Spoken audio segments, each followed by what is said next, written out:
You want to look good in your underwear and be comfortable, right? But that perfect balance is hard to find. Don't sacrifice style or comfort. Check out MeUndies. August is National Underwear Month, and to celebrate, MeUndies is making it easier than ever to try the world's most comfortable underwear by giving you a risk-free guarantee. All National Underwear Month long, if you don't love your MeUndies, they're free.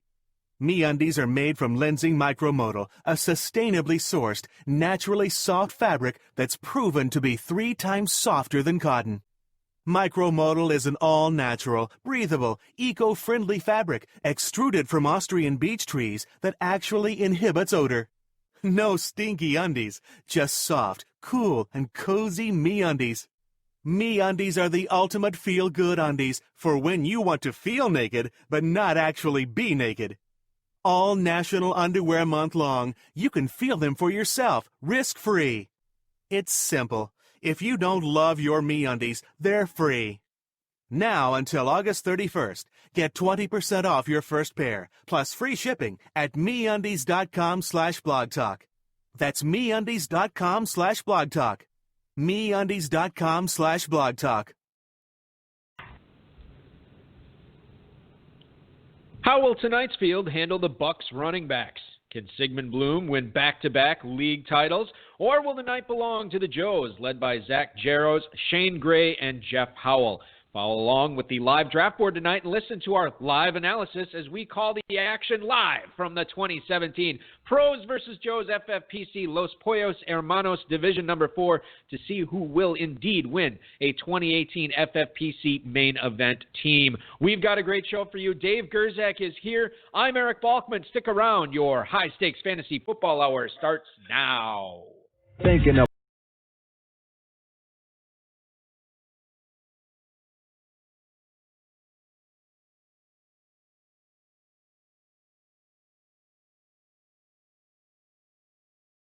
I need money. I used to be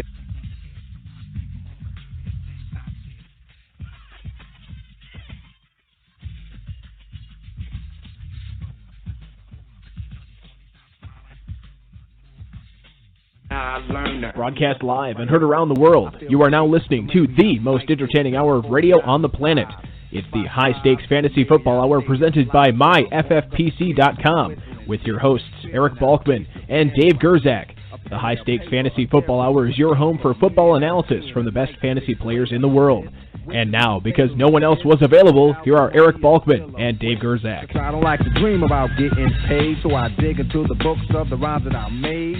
Soon as the test to see if I got pulled. Thanks a lot, Rob. Greetings and salutations, all you Balkaholics and Gerzak addicts. Welcome to the latest episode of the High Stakes Fantasy Football Hour presented by MyFFPC.com. I am your slightly above average host, Eric Balkman, and my co-host is the patron saint of fantasy football, Dave the Dizzle Gerzak. Tonight we have the fourth of 6 special episodes for you in 2017. It's the Pros versus Joes Los Pollos Hermanos Division Number 4 draft tonight. We will be covering it for you for 2 full hours. Follow the live draft board at youtube.com/high-stakes-fantasy-football. Shout out to the chat room right now. Post the questions you have for tonight's drafters or for me or for Dave. You can connect with us on Twitter at HSFFhour, at Eric Balkman, at David Gerzak. You can post on our Facebook page, facebook.com/HSFFhour. And if you want to give us a call tonight, please do so, 347-426-3682. That's 347-GAME-OVA. Feel free to drop your opinion in and let us know how you think the Pros and Joes are doing. If you have any questions for us, now is the time to send them, and we'll try to get to them throughout the draft tonight. I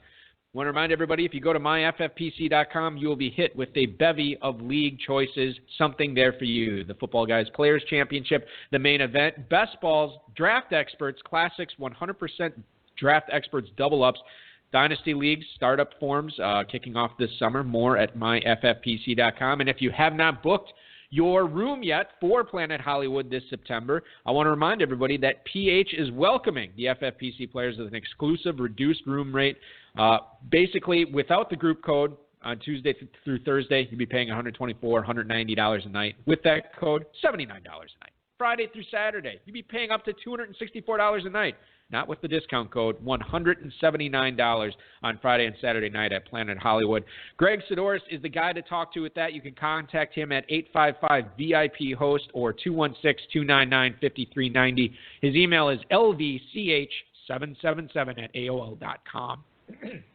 So definitely give that a look, especially if you're playing and playing with us. It is a deal too good to pass up. Let's get into the lineup here tonight. Excuse me, I don't know what it is, Dave. Maybe it's the fourth straight Pros versus Joes draft we're covering. It could be that. I have a tickle in my throat. I apologize. You have allergies, Balky? I might. According to one of my doctors, I do. How many doctors do you have? Well, I have one that's been on, I think, sick leave for quite a while. So I've had a different family doctor. You see, don't you find it kind of? Yeah, I do. I don't want to get into it. Yes, every joke has been said. I will tell you off the air. Not on the show, Balky. Yeah. Well, I don't want to get into it on the show. No. So anyway, tonight's lineup, the Pros versus Joes, Los Pollos Hermanos draft tonight. Kicking things off is Steve Lowinger and FFPC Joe. Jen Ryan from Football Diehards hitting second tonight. Jeff Howell is drafting out of the third spot. Of course, you heard him co-host this show a couple of weeks ago. Jeff Haverlack from Dynasty League Football batting cleanup tonight. Edgar Macias and FFPC Joe is drafting fifth. From FantasyPros.com, Mike Taglieri is drafting sixth. Steve Hutcherson is drafting out of the 7 hole tonight. Alex Melio and Austin Lee teaming up for spot number 8. They, of course, of FootballGuys.com fame. Zach Jaros and Shane Gray will be drafting 9th and right after them. Matt Kelly from PlayerProfiler.com. You can check out all the PlayerProfiler.com information with the FFPC leagues this year. Click on a player's name, you get all the Player Profiler stats. It's awesome. And Matt will be using that to his advantage, drafting out of the 10th spot tonight. Larry Parks is drafting 11th in our final pro, a returning champ from last year's Pros vs. Joes competition, guy who won his league last year. That's FootballGuys.com, Sigmund Bloom. So those are the guys. They're all off. Before we get into the first round analysis, it is a landmark show tonight, Dave, and I want to make a huge deal out of it. Really? Episode 300 for the High Stakes Fantasy Football Hour tonight. 300 episodes. Yes. Spartans. And as I joke, you've been present for almost 70 of them. That's very good. Which is awesome. So congratulations to you, my friend. Congratulations to Rob and Bryce. Congratulations to the show. And if you really like that, podcastawards.com. Nominate us there, and it takes 2 minutes to do. We'd certainly appreciate it, and maybe give you all the credit when we win. I'd love to do that. So nominate us at podcastawards.com. Let's get into the first round here, ladies and gentlemen. No surprise from Steve Lowinger. He goes David Johnson. Bit of a surprise at 2 tonight as Football Diehards Jen Ryan does not take Elliott, does not take Bell. She takes Antonio Brown, the de facto number 1 wide receiver this year. Le'Veon Bell is third for Jeff Howell. Ezekiel Elliott goes to Jeff Haverlack here fourth, and then we get a couple of receivers back-to-back.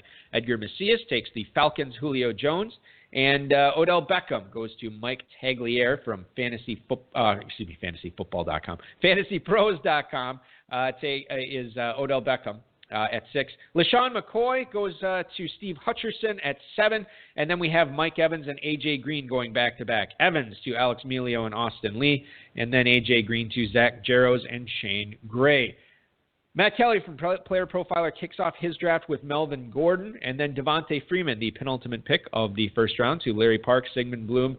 I'll talk about Sigmund Bloom's second pick here, too, because I've been seeing this a lot in Football Guys drafts, Dave. Whoever has that 12 pick, forcing the issue with tight ends right away, going with Gronk at the 112 and Kelsey at the 201. You've seen that. This is probably the 4th or 5th time I've seen it in the last week. Well, I don't know what happened. I think it's really interesting. It's the first time I've seen it because I don't see as many drafts as you. That's pretty cool, actually. So a couple of things to talk about here. First, number 1, let's talk about what Jen Ryan did at 2. Now, this is not following, ADP, whatever. This is not following. She thinks of the mind of her own. Good okay, job. yes. So I'm like all the, It seems weird to not see Le'Veon Bell's name there. But when you think about it, why wouldn't you choose the guy who's been the number 1 receiver in fantasy football for like the last 4 years to get him and anchor your team rather than a guy who has ended his season the last 3 years with a knee injury and a guy who might start this season with a suspension? It makes a lot of sense when you think about it. Well, I think, the reason people take Le'Veon Bell earlier is because there's so few elite running backs, and there's a massive drop-off at running back, even after the top, 3, 4, 5, and it's just the ceiling, the floor drops out, the ceiling is high for Le'Veon Bell. I don't know. I like Antonio Brown, but I'd probably still look at Bell there. Yeah, I would probably take Bell there, but I'm certainly not going to fault anybody who takes Antonio Brown. It makes a lot of sense there. Let's talk about this Gronk Kelsey start. First of all, what happened in the last? You have your pulse on the NFL. What happened with Travis Kelsey? What happened? What was published in the industry that is seeing so many, pros and Joes? Joe's in the Football Guys Players Championship, and the other, satellites we're offering at myffpc.com. What's with so many of them going tight end at the end of round one? I can't see you doing something like this, but it certainly is becoming popular over the last week. Yeah, it's probably not something I would do. Not that I don't mind it actually. It's not the way I would ever really draft. I would probably vary my approach more. It is interesting though. I don't know. I like Gronk quite a bit this year. I don't mind Kelsey. I do think Kelsey's probably being drafted a little bit higher than I would probably take him. I like Kelsey, but I just don't like him. He doesn't produce the huge, massive point totals that Gronk does when he's in his prime and he's healthy. Shane Hallam is in the YouTube chat right now. Of course, you can check out Shane Hallam's draft live tomorrow night on Pros vs. Joes 5. He says he did take Gronk in round one of the Pros vs. Joes last year, and it burned him. So it doesn't always work out. We'll have to see what happens with Sigmund Bloom this year. When you are drafting, Dave, at the end of the first round, and you decide, you know what, I'm taking a running back, okay? I've made up my mind. Now, the top two that are available, Melvin Gordon and Devontae Freeman. Which one do you like better? Which one are you probably taking there if you're faced with that decision in round one? I'm probably taking Freeman.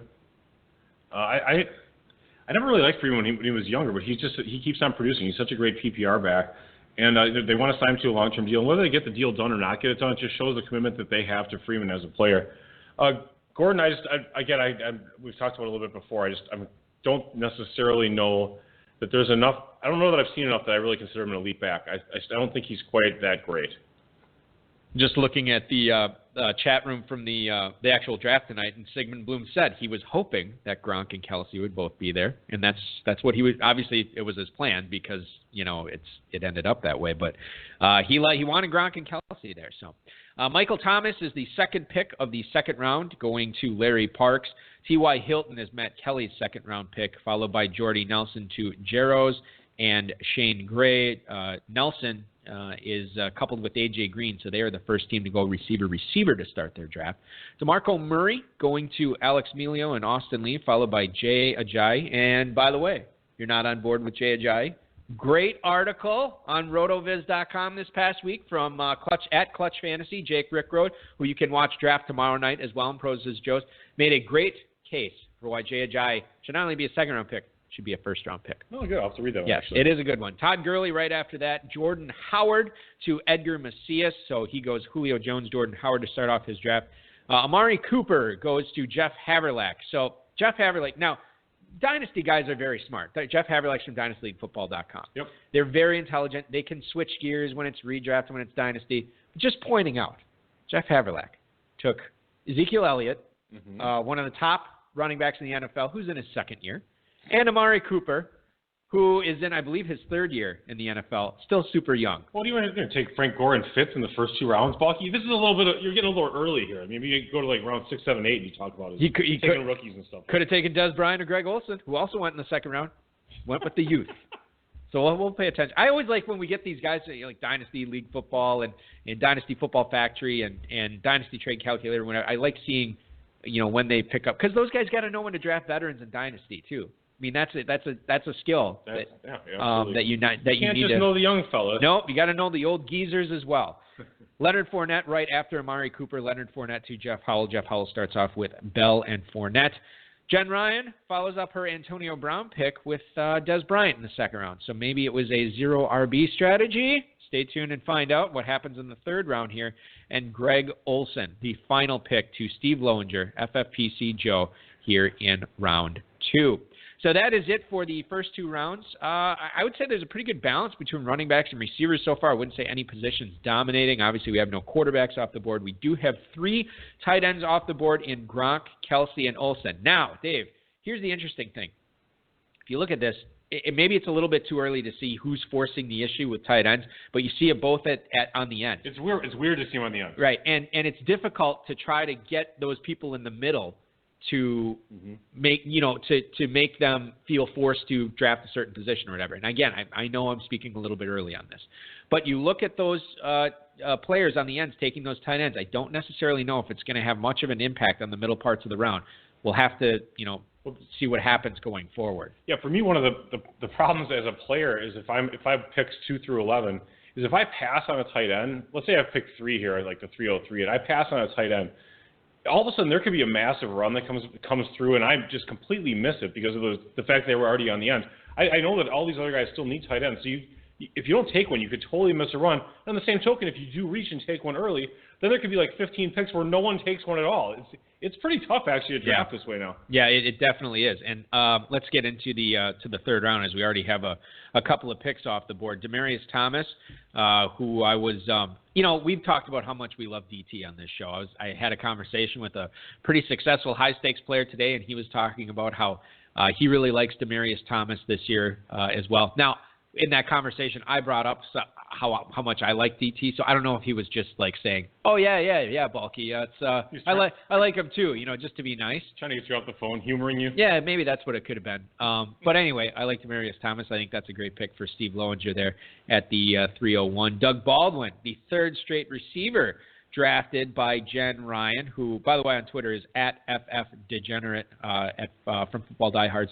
Doug Baldwin is her choice at the 302.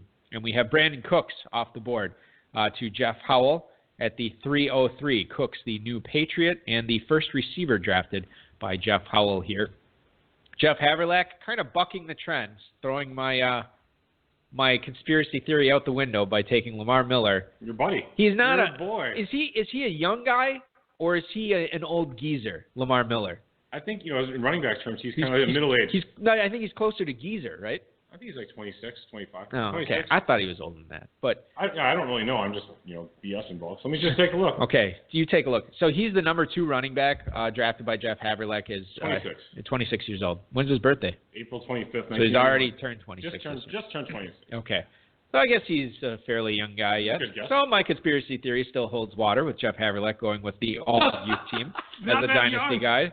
So, and that's my story. I'm sticking to it. I think you're forcing that point. You don't draft a whole lot of draft experts. I don't think you draft – well, no, you draft one FFPC Draft Experts League, the Taylor Young Memorial, Taylor Young League, which is free. All proceeds go to charity. It's not free, but yes. Well, I mean, you don't get paid out is what I'm saying. Yeah. So in that format that you've done the past few years, have you found yourself going with running backs early and trying to get locked down with a couple of solid guys right away? Or are you loading up with receivers? I know you're probably not loading up with tight ends. Or are you loading up with receivers early? I know for you're kind of a best player available type guy.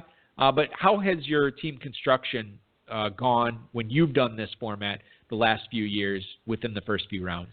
To be honest with you, I don't really remember any of my other teams as far as what my construction looks like. But I can pull up the team I'm drafting right now because we're in the middle of the draft. Ooh. And secrets from the Dizzle. It's no secret. Dizzle. Secrets. Whatever. Well, I had the 8 picks. Oh, is this a slow draft? I didn't even realize that. Yeah, it's a slow draft. Okay. So I had the 8 pick. I took Shady McCoy. I took Gronk in the 2nd, Todd Gurley in the 3rd, Tyreek Hill in the 4th, Tyler Eifert in the 5th, Spawn Diggs in the 6th, Bill Powell in the 7th, Brandon Marshall in the 8th, and just took Big Ben and Tyrod Taylor in the Okay. That's right. We're in the 10th round. A lot of guys that first names starting with T on your team. I guess so. Tim Hightower. I feel right about this team. I mean, I feel like I got all right value with Tyler Eifert. It's got 3 running backs. It's got 3 receivers, 2 tight ends, and 2 quarterbacks after 10 rounds. So I feel like in a draft experts format, it's okay. I wish my receivers were a little bit better, but I mean that's what happens when you take Gronk in the 2nd. So Steve Lowinger, who took Greg Olsen in the at the 212 tonight, got some praise in the draft room from Sigmund Bloom. Thought that was a great pick. And just to remind you, I'm sure Sigmund Bloom would just to remind you that Sigmund Bloom took Gronk and Kelsey to start things off. Yeah, exactly. Every so time that tight end goes, like Bloom's cashing it. All right, yeah. Well, we're saying this a little tongue in cheek, but that is semi hilarious. So Keenan Allen is the next pick here off the board at the 305 to Edgar Macias. Jordan Reed, the 4th tight end, to Mike Tagliere from FantasyPros.com. Sammy Watkins off the board right after that to Steve Hutcherson. And then DeAndre Hopkins to Alex Melio, Austin Lee from FootballGuys.com. Let's talk about Jordan Reed, Dave, because he was placed on the preseason PUP. Rumors out there that he might have turf toe and not just like an ankle sprain or a simple toe injury. This could be lingering. This could be something that lasts deep into the season. We don't know, but obviously Mike Tagliere was not he's convinced that it was kind of a minor precautionary thing as he goes with Reed in the third round. Not a price I'm willing to pay right now, but definitely if this is a precautionary thing for Reed, this could pay off huge. Sure. I mean, it's possible it pays off huge. I don't like Reed. I don't like Reed. You know this, and especially now. I mean, I guess at the 306, it's like you're paying effectively the same price for him, maybe like 2 picks later than you were before the news came out. And that news it's pretty significant, actually, in my opinion. Yeah, it is kind of pretty significant, and you know what he's capable of when he is healthy. But there is a big risk. Now, again, I think if we talk to Mike Tagliere, he would say, "Look, guys, there's only one team in this league that gets paid out with a 2018 FFPC main event valued at $1,750 here." And he says, look, I'm going to take my risks, and maybe my team sucks, but maybe it's great if Reed remains. This was a precautionary thing. If he remains healthy for the majority of the season, even if I only get 12 or 13 games out of him, it still might make some sense to take him there in a tight end premium format with 1.5 per catch scoring for the position. So there you have Jordan Reed right there. Now, we talked about DeAndre Hopkins as the last pick. Right after that, Zach Jaros and Shane Gray taking Ty Montgomery at the 309 tonight. And that's probably the earliest he's gone. In Pros vs. Joes, I think he has. I don't know if anybody's taken him before that. Now, to build another conspiracy theory here live on the show tonight, Dave, Zach Jaros and Shane Gray were the last guests on the RotoViz High Stakes Lowdown, and which is hosted by me, who is living in the shadow of Lambeau Field, a noted Packers fan. Right after they record the podcast, what do? By taking a Packer in round 2 and another Packer in round 3. You know who is still on the board, and he's usually coming off the board in round 4, so maybe they make it Bennett? 3 in a row. No, not Martellus Bennett. Maybe he should, though, by the way. He just won at the 311. No, I wasn't talking about Adams. I was talking about somebody else. A little bit more vital to that offense than Devontae Adams. So Ty Montgomery goes, and I'm just going to look this up here real quick, where Ty Montgomery is normally going in FFPC DEs within the last 7 days, and he's going right in the middle of the fourth, the 405. So they had a decent chance to get him in the 4th round, but again, you don't want to take that risk if you believe in Ty Montgomery, which Zach Jaros and Shane Gray clearly do. So that is what they did there. Moving on, after the Montgomery pick, Jimmy Graham, who tweeted out, Matt Kelly from PlayerProfiler.com, who tweeted out that said he was going to get Jimmy Graham tonight. He got Jimmy Graham tonight here at the 310. I like how his team is looking, actually. Even though I like Freeman a little bit better, Gordon, Hilton, Graham, that's pretty solid. Yeah, I would agree with that. And Jimmy Graham going at the 309, so he actually got him at a value. Targeting, getting your guys at a value, man, that's what it's all about. You got it at about the price. Whatever. One pick, it's still a value. Devontae. Your analysis is a little hinky tonight. I don't know about that. Devontae, I don't know that it's ever spot on either. Devontae Adams is the 311 pick here tonight to Larry Parks, FFPC Joe, and completing the 3rd round. Sigmund Bloom takes Marshawn Lynch at the 312. Marshawn Lynch, a polarizing player this year for sure in FFPC Draft Experts drafts. He's been going as early as the 209 in the last week. He's gone as late as the 608. Dude, that is nuts. Which is pretty insane that you can get him at that price, normally leveling out at the 407. Sigmund Bloom gets him right now, tonight, at the 312. You look at this team, Dave. That is a lot of deviation on Marshawn Lynch. Yes. Everybody seems to be going with a bit of balance here, kind of, making sure they get a smattering of positions, or at least at a minimum, getting some value with running back and receiver, except for one, and that's Jen Ryan, who has 3 straight receivers off the board. We'll have to see. That's a team I'll be watching tonight. She should be pretty happy, actually, in that case, because usually you have 2 or 3 other teams that are going with a ton of receivers, and the fact that so many running backs have gone, that allows her to pick up, Doug Baldwin, and I think she'll be okay coming back around here in these next 2 picks as well. Yeah, I think so too. I mean, there is still a decent amount of running back value that is out there. With now we have 1, 2, 3, 4, 5, 6 tight ends off the board.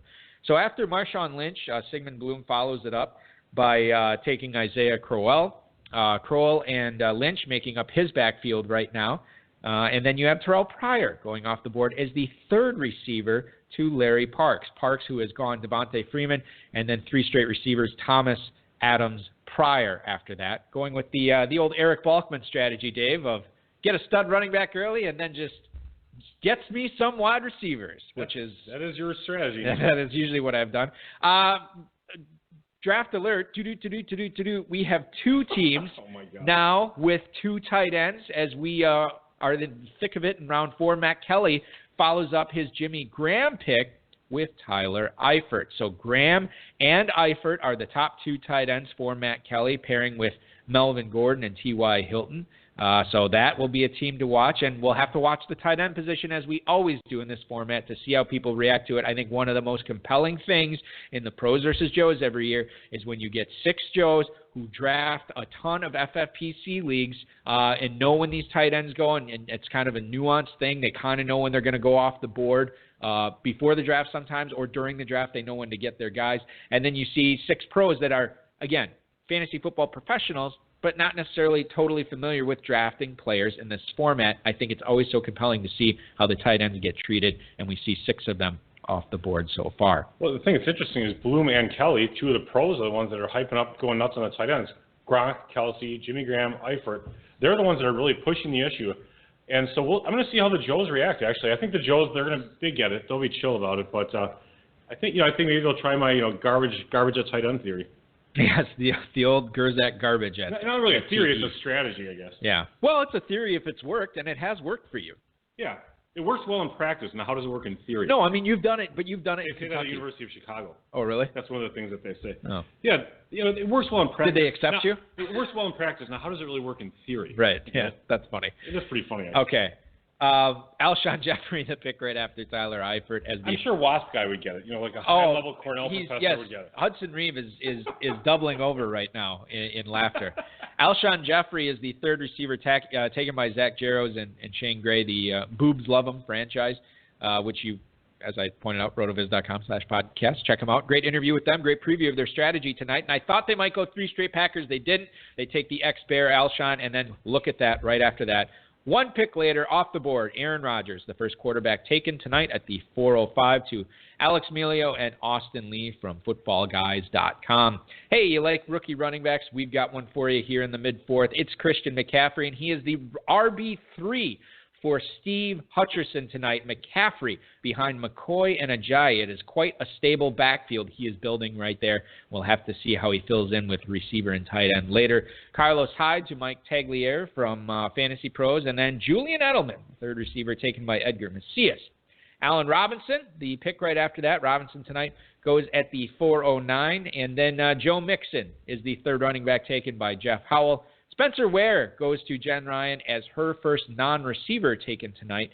And then Dalvin Cook, rounding things out, the end of 4th round tonight. Steve Lowinger takes the rookie running back from Minnesota. So let's talk about this round briefly tonight. Dave, I don't think there's anything to say much about McCaffrey. I think that's where he's at. The only thing I will bring up with him is that we haven't talked about the potential ascendant, that HSFF Hour announcement that we do live in Kentucky when we broadcast in Louisville for our final preseason show of 2017. We always say the guy who is going to move up highest on main event draft boards in those first few rounds, and I think he clearly is a big candidate for that this year.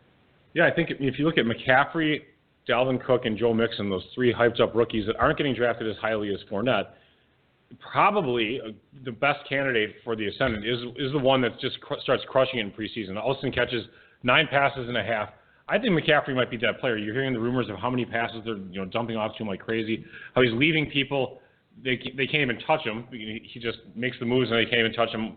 So I think that he's got a good shot to be our guy. Yeah, he does. And not only that, I mean, I guess the main reason I bring this up is we talk about McCaffrey in the 4th round now, ho-hum, whatever. But in a couple of weeks, few weeks, whatever, this may look like a very, very valuable pick if Steve Hutcherson is to be your overall champ. And again, he's doing something a little bit different. 3 running backs in the first 4 rounds with only Sammy Watkins as his non-running back right now. See how that plays out.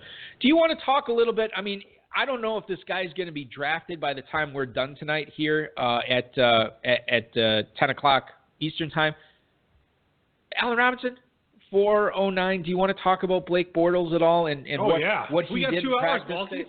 Let's briefly talk about that and how it affects. I think the biggest guy that it really affects in this offense this year is Allen Robinson, given that he is usually the first Jaguars pass catcher off the board. Blake Bortles, you get a mini camp update. What did he do today? This was today that he did this, right? In Jacksonville training camp? Yeah, today he threw 5 interceptions in practice. Actually, I think maybe it was yesterday. Anyway, it was recently. And, the team doesn't really seem like they're very supportive, actually.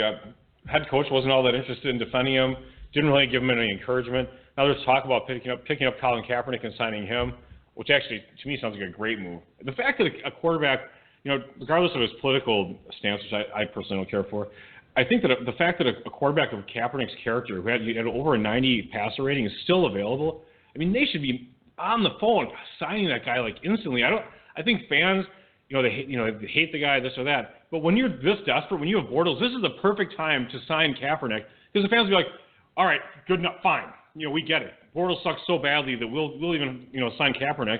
And I would even sign like a 2-year deal, 3-year deal. I don't think he's going to be that expensive either. The other thing, too, is if Jacksonville is serious about, improving the offensive line, wanting to be more of a run-based team with Leonard Fournette, Colin Kaepernick, I believe, still has the wheels to do that from the quarterback position as well. So it does make sense there. And a couple of rookie running backs here, Joe Mixon and Dalvin Cook. Let's talk about Dalvin Cook here for a second tonight, Dave, your boy, as it has been on this show. I want to give you your chance to be on the soapbox about him tonight. A little bit early. He goes at the 4:12 tonight, normally going at the 5:05 in Draft Experts formats. Your thoughts on taking him there as the number 2 running back for Steve Lowinger? I think it's fine. I mean, what's odd about it is some people can't see this, but in the 5th round, there's been no running backs taken since then. So it kind of proves that Cook was the last guy in that grouping. I like him. I think that's a good pick. David Johnson, Dalvin Cook at running backs, I'll sign me up for that all day long. Sign us up for a phone call here from the 305 as we complete our round 4 analysis. Let's go to the blower. You are on live with Balky and Dave on the High Stakes Fantasy Football Hour. Who are we speaking with? It's Steve Lowinger. What's going on, guys? Oh, perfect. Steve Lowinger, FFPC Joe, who had the 101 pick tonight, just as we were talking about your Dalvin Cook pick. Like on cue. Like we had producers working the wire tonight, getting Steve Lowinger on the air. I spoke positively about it, even better. Absolutely. No swear words. So Steve, big picture here. We're 5 rounds in. You have just made your first pick of the 5th round, Larry Fitzgerald. How do you feel about your team? Is this fitting with the pre-draft strategy you had? Are these the players you're targeting? What are your thoughts as we come to a close in the 5th round tonight? Yeah, pretty much. I mean, Dalvin was kind of someone that I've been talking to a couple days ago from a friend of mine who went to Florida State who really thinks he's the goods. So I've been kind of looking at him sideways for a couple of days, but I kind of figured that having David Johnson gives me the ability to kind of roll the dice a little bit more at the 2nd and 3rd running back positions, so I figured I can kind of play with that. I kind of wanted Allen Robinson to fall to me, but I can live with Larry Fitzgerald all day long, so that works for me as well. Yeah, my concept when I draft this stuff is balance. Sigmund I thought was going to create a tight end run that was going to screw me, to making me have to make the Jordan Reed pick, which I didn't necessarily want to do. But luckily nobody else did, so I was able to get the guy that I think is probably going to lead the league in targets this year at the tight end position. So I'm happy. Yeah, that was nice to be able to still get Olsen after Bloom did that at the 12th. Yeah, and nobody took a tight end in the 2nd round after he takes those first 2 tight ends in the first 13 picks. Nobody takes another tight end until the final pick of the 2nd round when you took Greg Olsen there. I'm curious, had Bloom not gone tight end, was Olsen still the pick for you there? It was going to be between Olsen and Kelsey. I've had both of them last year and loved them both. I probably would say that Kelsey's probably a slightly more integral part of his offense than Olsen is, just because that's the way Andy Reid kind of sets it up. But and I'm worried about McCaffrey maybe stealing a couple of Olsen's catches. But otherwise, I'm happy with him. He's the type of guy that not only wants to deliver, he wants to be the best tight end in the league, regardless of the guy named Gronkowski. So to me, that's the kind of guy I want. Talking with Steve Lowinger here on the FFPC Pros versus Joe's Los Pollos Hermanos draft of 2017. We want to ask you, Steve, how difficult was it a decision at 101 tonight? Was David Johnson a slam dunk? Did you consider anybody else there, or was this just the pick staring you in the face that you had to make? David Johnson was my pick number one. He won me a title last year. There's no way I wasn't picking him. If for some reason the wheels fall off of him this year, I'll live with that. I mean, the only other person that was even under consideration would have been Le'Veon Bell. And the only difference between Johnson and Le'Veon Bell is Le'Veon Bell gets one DUI stop and he's out for the year, kind of thing. So it's like, it's not so much every running back has an injury issue, but if you got a guy who's got, that kind of two strikes situation and then the contract thing, I just figured it made sense to go the safer guy, so to speak. The FFPC main event early draft slot announcement came out about an hour before we went on the air tonight. Steve, I'm curious, did you get a chance to see where you're picking? What draft slot you have in the main event this year? I did. I'm picking 8th, which is actually not a bad place to be either, I think. It's not number 1, which is fine, but the 8th pick, leaves a lot of flexibility in terms of what you're doing in the draft, and that it lets you be in the middle of every run. So you can kind of, as opposed to being on the ends where you can kind of get stuck in front of or behind a run. But, the nice thing about I've really found that the second and third rounds this year, when projecting out, there's a lot of question marks out there. So kind of being in the middle of both kind of gives you a chance to navigate the players that you like, which is fine with me. Fine by you and fine by us that you called in tonight. I certainly appreciate it. Steve Lowinger, the FFPC Joe, drafting out of the 1 spot tonight in Los Pollos Hermanos. Steve, thanks so much for calling in. Good luck the rest of the way. Good luck in the main event this year as well, man. All right, I'll talk to you guys soon. Bye. Thanks. Steve Lowinger, good draft for him thus far. I have no doubt that since he called in, we'll have nothing but glowing praise for his draft as we get on later in our team analysis tonight. Dave, go ahead. Why would we? Lucky, we just talked to him. Yeah. Why would we say good stuff about him now? Now is when we can trash his team. I mean, 5th. He's all of these stuff. Yeah. And so then he calls back and says, "What the hell, guys? We had a rapport. Yeah, that's true. We had a rapport." All right, let's go keep it on the phone lines here. We'll get to the 5th round shortly, but I want to go to the 203. You are on the air with Eric Balkman and Dave Gerzak. Who is this? 203? That is what is showing Matt up Kelly. as, my friend. Oh, I thought you said was I picking rather 203? I think I was. No. Your area code. Oh, I think I did pick 203 though. You actually did. You did tonight because you're picking 110 and then the 203. I was like, well, yeah, I did take T.Y. Hilton, which was a little. You were talking about it earlier.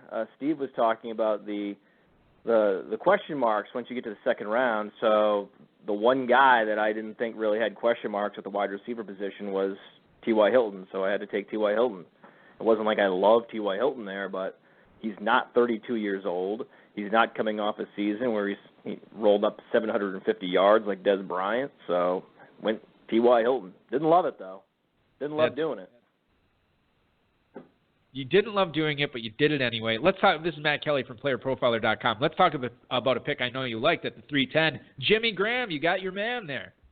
Oh, this worked out really, really well. I was hoping to go tight end with the 3 in the 4th round, and it worked out. Jimmy fell, thank God. In a lot of these drafts, these FFPC-style drafts with a 1.5 PPR, Jimmy Graham is not there. I don't think he should be there because I think he's a top 3 tight end this year, so happy to have him on board. And then I followed up with that with Tyler Eifert, which Tyler Eifert to me is just a younger Jimmy Graham in terms of his role in the offense and the volume he's going to see and his propensity in the red zone. He's just been hurt. He's perceived as injury prone. That's what Jimmy Graham was perceived as last year. So I'll take the tight ends that play above the defense that are perceived as injury prone. Give me those guys all day. The double-digit touchdown guys. Give me those tight ends in this format. Matt, I know you took Jamison Crowder here in the 6th round, and we'll get to that in a little bit when we talk about what happened in the 6th round. We know you like him. That was a great value pick there. I was surprised Crowder, to be honest with you, was still there. That was great. I want to talk about your 5th round pick. Those are like the same guy. I couldn't believe it. I was so happy. Crowder certainly was an awesome. Dave, I haven't talked to you about this. Crowder's going up draft boards in the Football Guys Players Championship. He's sneaking up. He's sneaking up. Let's talk about that 5'10", Willie Snead, because this is a guy that I wasn't really necessarily liking so much this year. And then when I did the Roto Underworld podcast with you, we talked about Michael Thomas and Willie Snead. I'm like, oh my gosh, Snead is a total value this year. Tell the listeners why you love Willie Snead. Well, we have over 100 vacated targets from Brandon Cooks, and all they replaced him with was Ted Ginn, who's not a 100-target player. So you have to imagine 10 to 20 targets going to Willie Snead. Like, the 1,000-yard season is just there for him, and he's their best route runner. He's the best hands on the team. He has the most rapport with Drew Brees. I understand that they love Michael Thomas. Michael Thomas looked great last year, looks great in practice. They love Michael Thomas. Everybody loves Michael Thomas. We talked to on the Sirius XM show with Rotor Baller Radio last night. We talked to the beat reporter from the Saints. Just can't stop talking about this Michael Thomas. Well, Michael Thomas has never faced number one cornerbacks every week. He doesn't know what that's like. That's how the second-year regression happens for so many receivers that stand out as rookies, is that it's another leap into another echelon where they're starting to pay a lot of attention to you, and that's how I think the volume is going to get driven up on Willie Snead, that Michael Thomas just isn't going to be open a lot because he's going to be facing a lot of shutdown corners that he wasn't facing last year. And again, just all that volume getting siphoned over to Willie Snead. They're going to throw 700 times again in New Orleans. So, God, love it. I'm just chasing the volume with these possession receivers with Snead and Jamison Crowder. They're not perceived to have the high ceilings that the guys that go around earlier have. But in those high-volume offenses, Washington, New Orleans, they could both be top 5 in the league in pass attempts. I want those particular slot flanker wide receivers. All right, so you talk about high ceilings. Let's talk about a high ceiling for your receivers. Your highest ceiling is 5 feet 11 inches tall, man. That's right. I got the small receivers on the prolific offenses that are soaking up lots of targets. I'll take it. I'll tell them about the targets, Dave. Not height. How about that? Actually, I totally agree with you. I did have to look them up because they're 5'9", 5'11", 5'9", and their combined weight is 551 pounds between the three of them. It might be maybe 555 with after they go swimming with their swim trunks on, dripping wet. I'm 551 after tiny I receivers, head out of luckily B-dubs. we have two incredible red zone, just elite athletes at the tight end position to make up for it on the outside. That's absolutely true. Actually, I really love the receivers, to be honest with you. I thought it was interesting that not a one of them was over 5'11". These are my guys, Dave. I mean, these are my guys. I usually have to get. That's great. I have to settle for either one Snead. Here's the thing. So in most of the expert leagues and I participate in a lot of expert leagues because so many of these platforms want me in their expert league because of my brand. I'm not sure why. Whatever, it's fine. I'll be in your expert mock all day. It's fine, So in these expert mocks that I'm in, it's not like the guy at the top of the queue on the ADP list inside the draft room is a Willie Snead or a Jamison Crowder. People are typically reaching for those players. So the idea that like Willie Snead was the next available wide receiver according to the ADP ranks within the FFPC online draft room. I've never seen that. I've never seen Crowder and Snead just the next guys up for, anyone that's just closing their eyes and drafting. They were right there. In these other leagues, I have to reach for these guys, not tonight. So that's why I'm so happy. They fell right into your lap. I don't understand it. This has never happened. I've never had both Snead and Crowder. Usually it's one or the other, and then forget the other guy. Whatever, I'll take it. This is my lucky night, Speaking of luck, actually, isn't it awesome? Draft room. How's that possible? Well, don't say that. You have, maybe someone's listening that picks ahead of you here. No, he's trying to get somebody to take Gillisley. I forgot. But isn't it cool? Tuned in. Yes. No, he's not. He just got drafted. Yeah, he just got drafted. So it's pretty sweet for you, though, that you got Jimmy Graham at the 310, Eifert at the 403, and then so after you take Crowder, 1, 2, 3, 4, 5 tight ends out of the next 6 picks are tight ends. So it's almost like a half of a round gets wasted in picks of a position you have no need for. Isn't that sweet? Well, this was part of the reason I did that is as soon as I saw Sigmund Bloom go 2 tight ends, you start thinking about game theory in your head. You start thinking, okay, someone already has 2 tight ends. If I can do it again, if I can be the next guy, that's going to put everybody in this awkward position with tight ends because everybody knows this format that tight ends are such a premium. So now you have 2 guys early in the draft that are already taking 4 of the tight ends off the board. That's going to push everyone into the tight end, and that's probably, you could argue, one of the reasons why Snead and Crowder were available was that tactic. Yep, I agree. Listen, Matt Kelly, you can follow him on Twitter at @fantasy_mansion, of course, from Roto Underworld Radio. Listen to the podcast there. Great stuff. And, of course, the mastermind. Edgar Macias is listening. Shit. You never should have said his name. He's like Voldemort. You don't say his name. I was just too excited. Listen, it's all right. I got out over my skis there. This is Matt Kelly, by the way. If you're in, like I said at the top of the broadcast, if you're in the FFPC, you're clicking on any of the players' names. All those great reports, analysis, statistics, all courtesy of playerprofiler.com. I highly encourage you to check out that website. A lot of great stuff there, a lot of unique analysis, unique thinking there. Matt, I certainly appreciate you calling in. Good luck the rest of the way, man. We'll talk to you in Vegas. Absolutely. See you guys. All right, Matt Kelly, playerprofiler.com. at @fantasy_mansion. Great stuff from him as always. And by the way, he's like,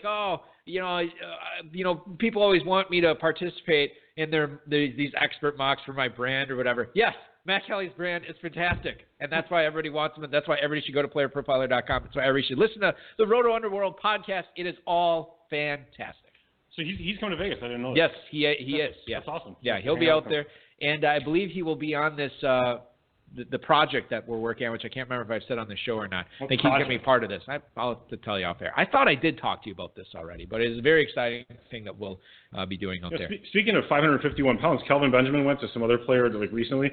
That's half the weight of those 3 receivers right there. It's 275, 280. You said 551 pounds. 551. Yeah. So not 751. Whatever.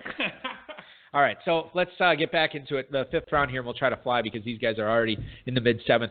To recap what happened so far, in the 5th round, Fitz went to Steve Lowinger, as you heard. Golden Tate and Stephon Diggs right after that, followed by the quarterbacks, 2nd and 3rd quarterbacks off the board. Tom Brady to Jeff Haverlack, who, by the way, is an old geezer, so my dynasty theory is out the window. Drew Brees, another old geezer, goes to Edgar Macias right after that. Jarvis Landry and Michael Crabtree in the mid-5th. I think both those guys, if you look at ADP, that's a value right there. Landry to Mike Tagliere and Michael Crabtree to Team 7, Steve Hutcherson. Mark Ingram, the selection after that, followed by Dave's BFF, Tyreek Hill, as the number 4 receiver to Zach Jarrows and Shane Gray there. Willie Snead to Matt Kelly. C.J. Anderson falling all the way to the 5'11 tonight. And the number 1 receiver picked by Sigmund Bloom, he gets Martavis Bryant at the 5'12 tonight. So Martavis Bryant off the board at the 5'12 as Sigmund Bloom's number 1 receiver. And then he doubles down or triples down on the running back position, I guess you could say. Danny Woodhead as his number 3 running back at the 6:01 tonight, followed by the most purple round I've ever seen in pros versus Joes. No, I'm just kidding, but there was a lot of tight ends taken this round. First one was Zach Ertz to Larry Parks at the 6:02. Jamison Crowder, as you heard from Matt Kelly, he takes him at the 6:03. Love the Snead and Crowder picks. Not that I am a big Matt Kelly fan. I like the Snead and Crowder picks as well. Yeah, I do. I agree, actually. Kyle Rudolph off the board tonight at the 6:04, followed by Delaney Walker, Hunter Henry, and Martellus Bennett, all in the 6th round. Before we go any further, Dave, you are in this round. I'm going to tell you this right now in this hypothetical situation. You need a tight end. You are taking one of the tight ends. Well, after Bennett goes Eddie Lacy and Eric Ebron, okay? Mm-hmm. So you have 6 receivers or 6 tight ends going in this round. Ebron, Bennett, Henry, Walker, Rudolph, Ertz. Which is your favorite among those tight ends who went in the 6th round tonight? So if I could have any of those Any of them. I'd probably take Walker. Delaney Walker. The bane of your tight end existence normally, and you're taking Walker over all these other talented guys here. Yeah, Bennett would probably be the last one that I would take because I just, again, the targets with the Packers offense. Ebron, Henry, Rudolph, and Ertz, I actually don't mind. They're all they're all good in their own various ways. Ertz, I don't know. I'm not really sure about him. I'm not really normally a guy who takes Ertz. He's a little bit too inconsistent for me. Rudolph does have a ton of targets. Rudolph's actually probably a close second. Henry, I still worry just a little bit about Gates. He's a second-year player, so he has to not only break out, but he has to beat Gates out. And then Ebron's got to conquer the drops, but with Bolden gone, he's going to get more of those red zone looks. So I do like Ebron. But Delaney Walker, he's got Mariota throwing to him. He's got some young wide receivers there, so he's still going to probably be the red zone guy that they look to. I like Walker there. This is going to sound crazy, but I think, I've been tooting the Martellus Bennett horn this year. I think the guy I like best in the 6th round is Hunter Henry. I think he is my favorite tight end out of all these. I think they're all great picks, and I could get on board with any of these guys in a tight end premium format in this round. I think my favorite one was to Steve Hutcherson there, getting Hunter Henry as his tight end 1. 6'10 pick tonight, Dante Moncrief to Jeff Howell, and then Bilal Powell going at the 6'11 to Jen Ryan. Emmanuel Sanders completing things here tonight in the 6th round to Steve Lowinger. What do you make of Steve Lowinger locking up both Demaryius Thomas and Emmanuel Sanders in this format? He gets the Denver passing, the high-powered Denver passing game. Who's running it? It's either going to be Paxton Lynch or Trevor Siemian. But and it's so weird to say this, but I like both those players this year in Thomas and Sanders. It is weird to say when you don't really know the quarterback, but you trust the organization to make good choices, right? Yep. So it's like if it was just one of these crappy, crummily run organizations, you just wouldn't trust it. But I actually crummily run. Demaryius Thomas is super talented. Sounds like a place on Game of Thrones. Sorry. Emmanuel Sanders is super talented. I mean, and they're going to get their yards. They don't really have much in the tight end game. They're not tight end position. And their running backs, I don't think any of those guys. C.J. Anderson's not a great pass catcher. So wide receivers, even if they only throw for 3,800 yards, these guys are going to get their numbers. Yeah, I mean, and not only do we not know who the quarterback is there, I don't think anybody is really touting either of these guys as being great fantasy quarterbacks. So for us to get on board with Thomas and Sanders in the first 6 rounds is saying something, and it makes sense to grab both those guys. I like both those guys this year. Randall Cobb off the board right after that to lead things off here in the 7th round. 701, Randall Cobb is the number 4 receiver to Steve Lowinger. Kobe Fleener is the tight end 1 for Jen Ryan's squad from the 2-hole tonight. And then you have Tevin Coleman as the number 4 running back to Jeff Howell. He's going with Bell, Fournette, Mixon, and Coleman. That is a talented stable of backfield members right there, Dave. The breakout darling, Devontae Parker, goes to Jeff Haverleck after that. Devontae Parker, a big-time pick in Dynasty Leagues this year. People are loving trading for him. And DynastyLeagueFootball.com is Jeff Haverleck making him his pick at the 704 tonight. Mike Gillislee, who you heard Matt Kelly emphatically denounce the pick, so upset. Kelly blows it and then calls out his name. Yeah, he yelled an expletive on the air, too, by the way, which you missed. I know you always enjoy those. Oh, darn it. I can't tell you which one it was. By the way, Mike Gillislee let's put him as an outside dark horse candidate for the Ascendant. Really? Yeah, I guess dark horse right now. Can you see it? I could. If he's the new Garrett Blount, and all of a sudden he pops in 3-4 touchdowns in a couple of preseason games, all of a sudden people are like, oh man, Blount had 18 touchdowns or whatever, some crazy number. Yeah, 18. So he might shoot up. Here's my cold water on the Gillislee for Ascendant talk. Typically, the Ascendant has a big preseason. Do you think that any weapon they probably won't use him. Exactly. Right. I can't see Belichick. They're not that stupid. Right. That's an excellent point. He is not that stupid. Yeah, good job. Belichick probably won't even play him at all. If Belichick if they don't play him at all, that's when you should draft him. Then he is going to be the Ascendant if Gillislee doesn't play. Yeah, if he's inactive weeks 1, 2, and 3 of preseason, draft him everywhere you can. Totally. And you know what? High stakes players will. They've been using, the Foster kid they got in the draft a couple of years ago, the DJ Foster. They're using him. They brought Tommy Vardell out of retirement. He's just hanging out back there, farting around, taking a couple of handoffs up the middle. They're not using Gillislee at all. Man, that's a message right there. The Patriots are the type of team that would run Foster, give him all these carries throughout the entire preseason, and then cut him on final cutdowns. Not even keep him on the team. Exactly right. Jeremy Maclin, the pick right after Mike Gillislee, to Mike Tagliar is his number 3 receiver. Kelvin Benjamin right after that, followed by Amir Abdullah as the number 3 running back, taken by Alex Melio and Austin Lee from Football Guys, Derrick Henry, and Theo Riddick. The next running backs off the board, next picks off the board. Zach Jarosz and Shane Gray take Derrick Henry as their number 2 running back. That is interesting. And then Theo Riddick, the number 2 running back, drafted by Matt Kelly. Brandon Marshall and Pierre Garçon round things out here in the 7th round. Marshall is the number 4 receiver for Larry Parks, and Pierre Garçon, the number 2 receiver by Sigmund Bloom. I'll tell you what. Tell me. Sigmund Bloom did not take a receiver till the 5th round, and you were looking at Martavis Bryant, Pierre Garçon as his 1 and 2. I like those picks. A lot of garbage. No, it's not a lot of garbage.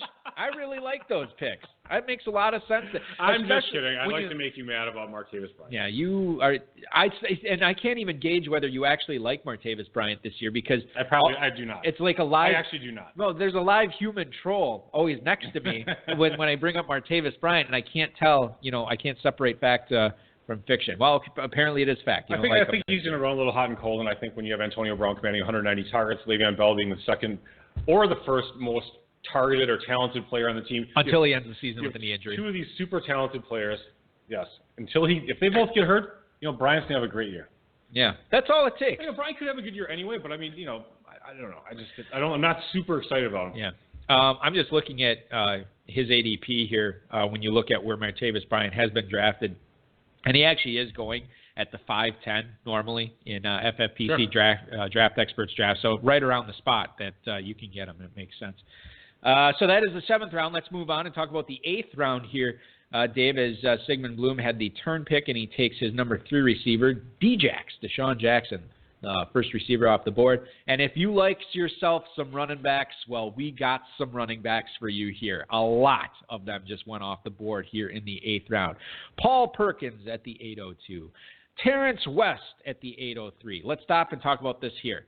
Terrence West steps into... Well, he's elite running back, too. Now, listen, he steps into a position with Kenneth Dixon now out for the year, not just out for the first 4 games. He steps into a position where he is going to have the potential to make a lot of plays this year because he's going to get an added opportunity over the course of the entire season rather than just the first month.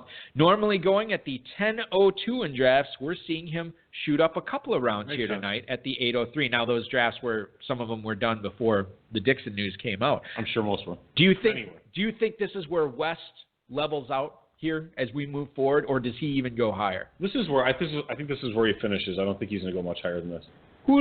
I'm just curious.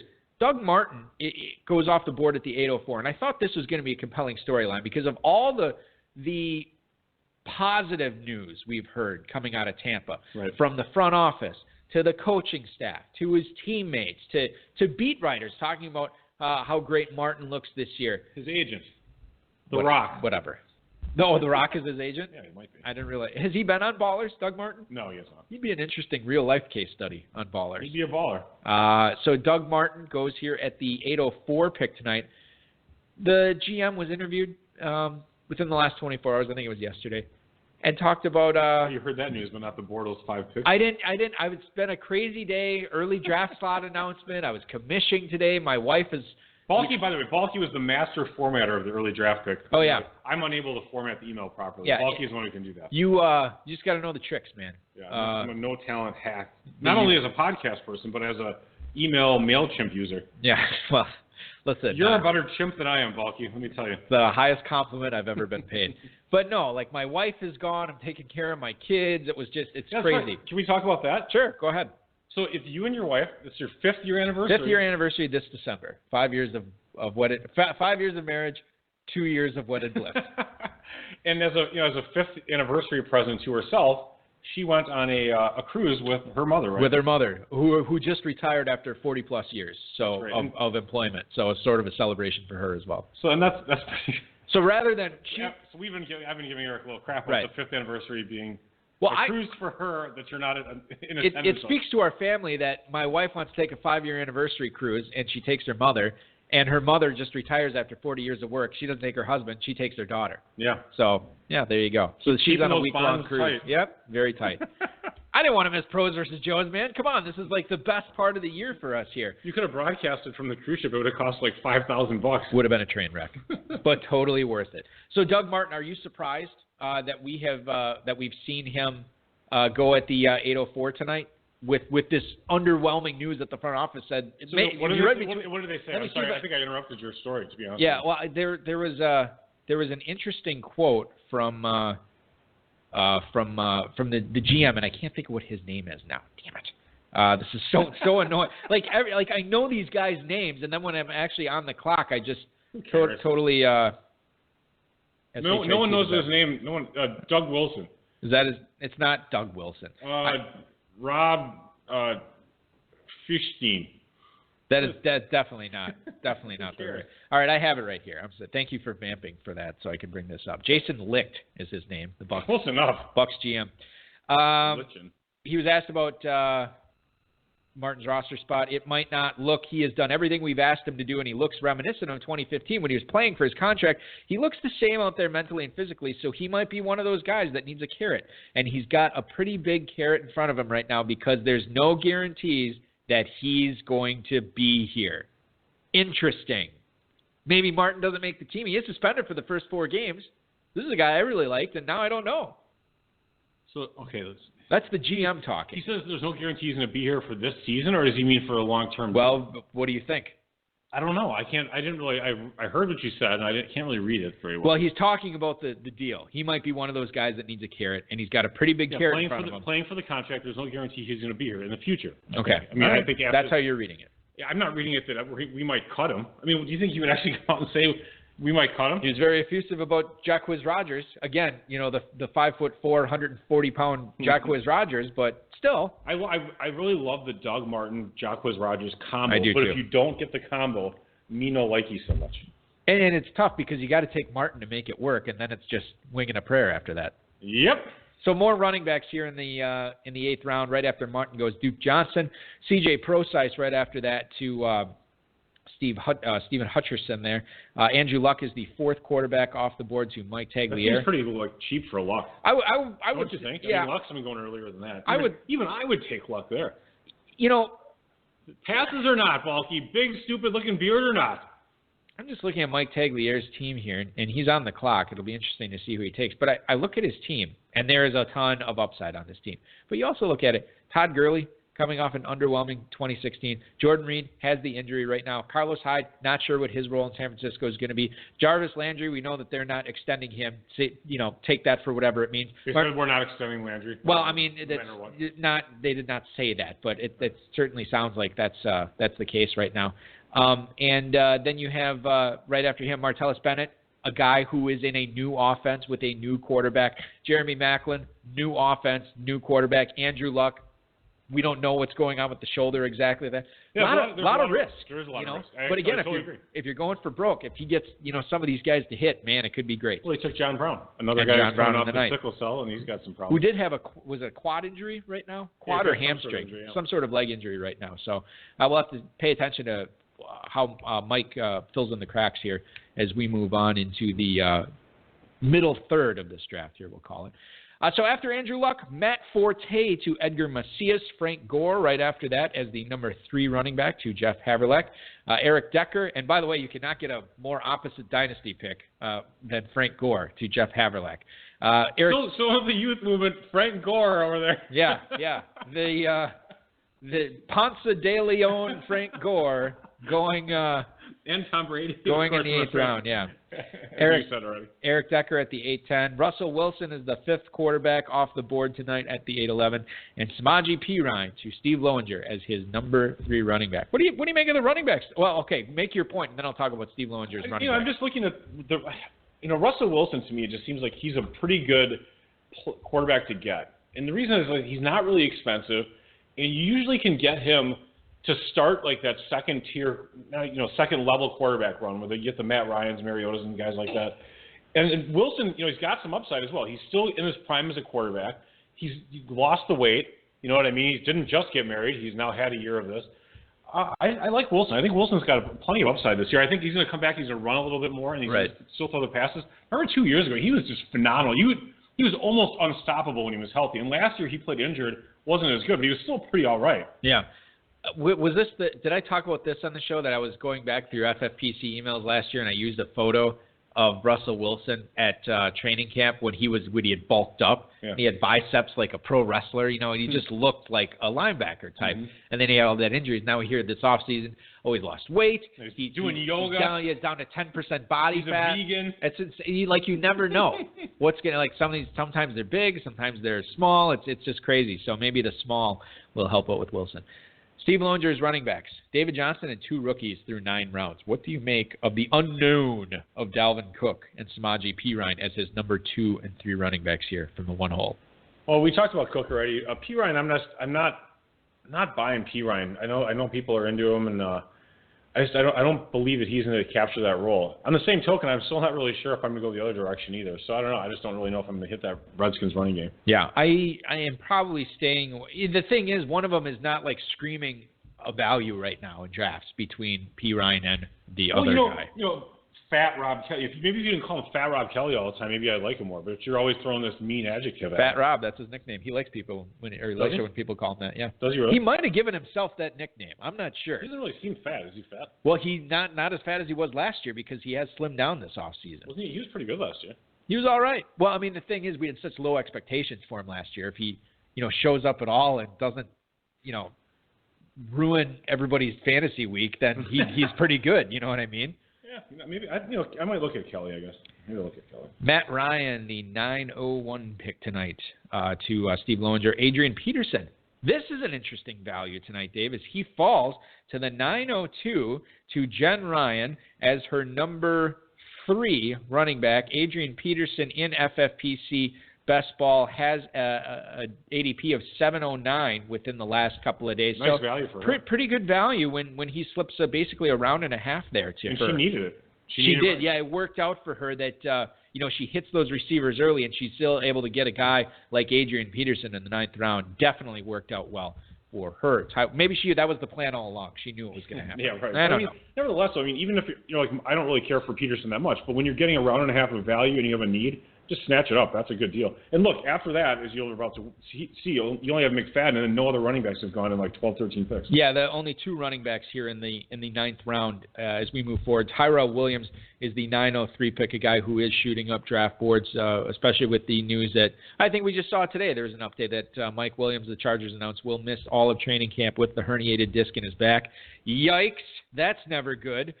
Cameron Meredith at the 904 right after Tyrell Williams. Darren McFadden, the number 5 running back chosen by Edgar Macias. So he has, we'll talk about team construction a little bit. No tight ends, 5 running backs. That's an interesting strategy as well. John Brown to Mike Tagliere right after that. Marcus Mariota is the selection tonight at the 907. Mariota is the 7 quarterback off the board tonight. Kenny Britt from the Cleveland Browns goes right after Mariota to Alex Melio and Austin Lee from Football Guys.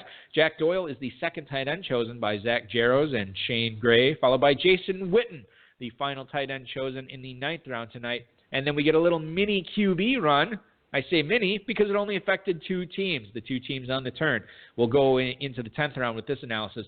Ben Roethlisberger is the first quarterback selected by Larry Parks at the 9-11, and then Cam Newton. Sigmund Bloom gets Cam Newton, a guy who finished as the number 1 quarterback just 2 years ago. Cam Newton goes at the 9-12, followed by Kirk Cousins. Of course, you know my affinity for Kirk Cousins. Dave, love both of those picks right there. Is he going to be the number 1 or the number 2 quarterback this year? Cousins will be number 2. Mariota's number 1. Yeah, that's how it works. Thank you. Interesting about Sigmund Bloom. Hold on. The other thing I want to say before you get to Bloom, right after Kirk Cousins is the 4th straight quarterback.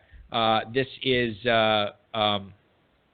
Matt Stafford. No, hold on. Matthew, thank you. Matthew Stafford right after Ben Roethlisberger tonight. So Matthew Stafford right after Ben Roethlisberger to Larry Parks. Make your point about Sigmund Bloom's team. Well, it's interesting. He's had 5 turns, so to speak, 12, 13, and he goes around. 4 out of the 5 turns, he's taken one position. He goes tight end, running back. Only when he took Bryant and Woodhead did he go receiver, running back. Then he goes receiver, then quarterback. And I think that Bloom is trying to push people to go for certain positions. I like when you do that. I like when people do that. Yeah. I don't think the Garcon Jackson, I think he just had a need there at wide receiver, but I think at tight end and at quarterback, and maybe to some extent at running back. I mean, he needed some running backs, but I think he was trying to press the issue and make other people make moves. Also tough to force the issue at wide receiver in PPR fantasy football. Absolutely. I mean, you do it at quarterback, you do it at tight end, running back to a certain standpoint, receiver is tough to do. Anyway, go ahead. Well, you see Big Ben, Cam, Cousins, and Stafford. That's 4 quarterbacks and 4 picks. That makes a huge difference for everyone else in this draft. I mean, they really have to be considerate now and take a look not consider it, but they have to consider what to do. And if they're going to try and get 3 quarterbacks, one guy, Jeff, doesn't have a quarterback yet at the 3-hole, so he needs to really probably look at that position now. Normally, And Matt Kelly as well. Sorry, Matt. You're going all the way into the 11th round with no QB. Oh, he knows what he's doing. I know he does.